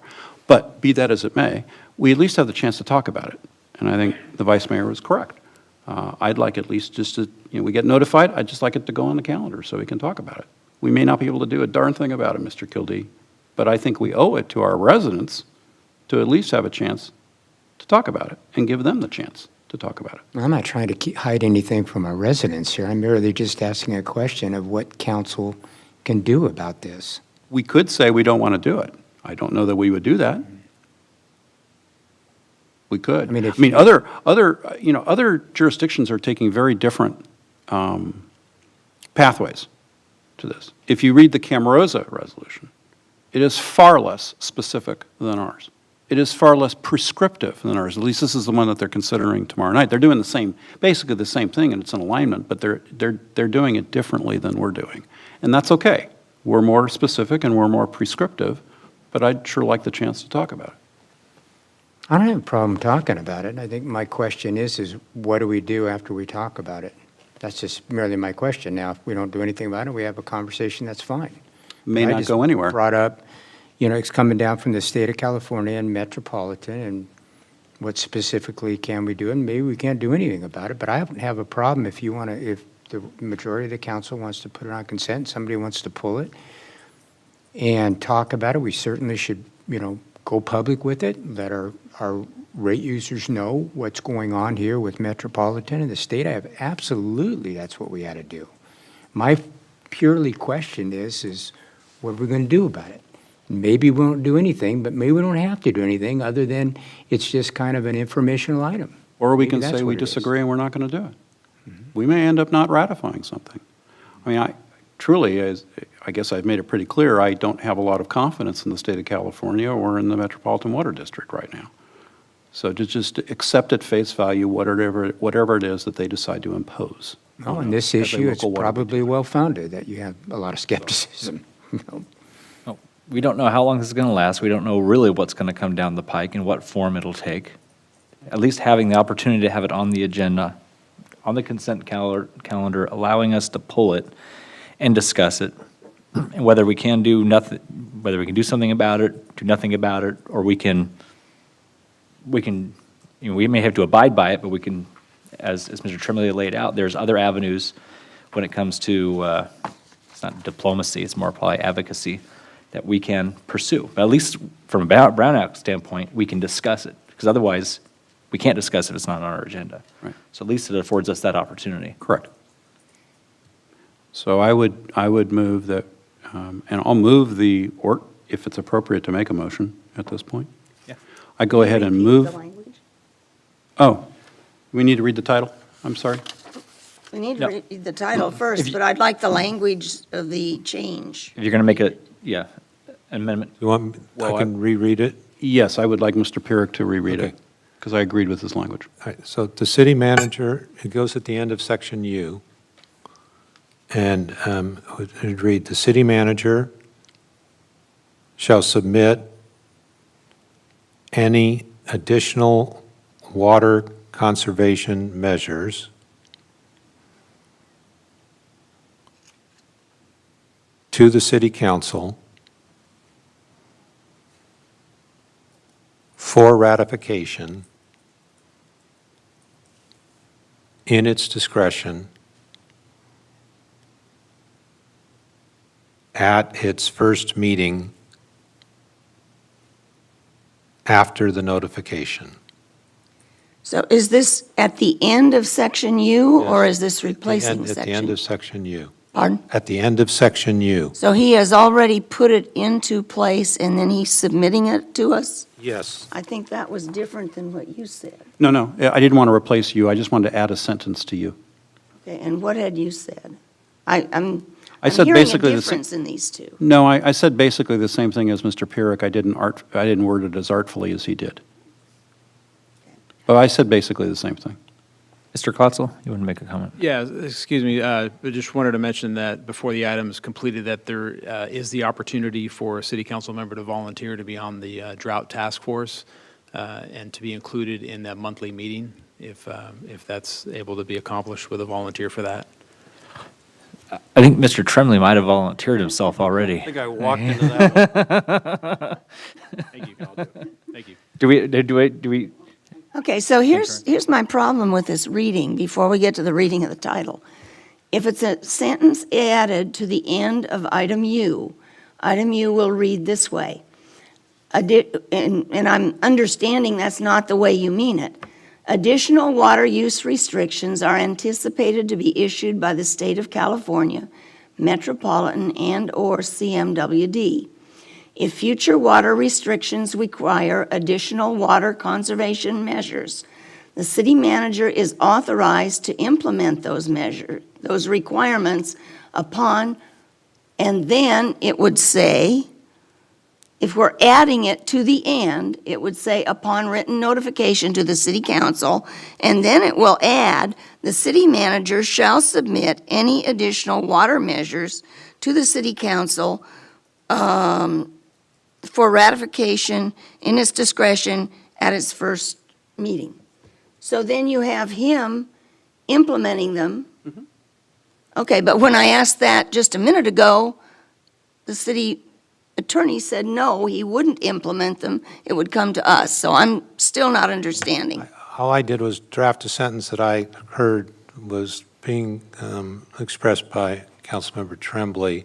The way I understand how the language would provide is that the city manager would implement the requirements upon written notification of the council. That's step one. And then step two is that the city manager would then submit the additional water conservation measures to the council for ratification after he had provided the notice to the council. And after he had implemented them. Yes. Okay. Yes. Okay, now I understand. Thank you. No worries. I agree with Mr. Pirks. That's how I intended it. Okay. would you like to make a motion, Mr. Tremblay? Mr. Pirks, do we need to read a title first? You need to have. Oh, I'm sorry. Yeah, I can do If that. I can request the reading of the And title. this would be with the proposed additional sentence. Okay. So it is urgency ordinance number 1152, an urgency ordinance of the City Council of the City of Camarillo, California, declaring water conservation measures with a goal of 20 to 30% reduction in water use and limiting outdoor watering to 1 day per week. Move the urgency ordinance with the revision articulated by Mr. Pirks. I'll second. All right, I have a motion and a second. Please vote. That passes unanimously. Mr. Mayor? Yes. I guess it's a question of the city attorney. I'd like to know whether or not I can make any additional motions at this point relative to sending correspondence to the state of California and the Metropolitan Water District of Southern California in conjunction with my earlier comments this evening. Well, I don't see that as being a proposed action in the agenda. I think you would need to bring that back to a future meeting, Mr. Tremblay. Okay, what I would ask, if I could get some support for that. I'll support that.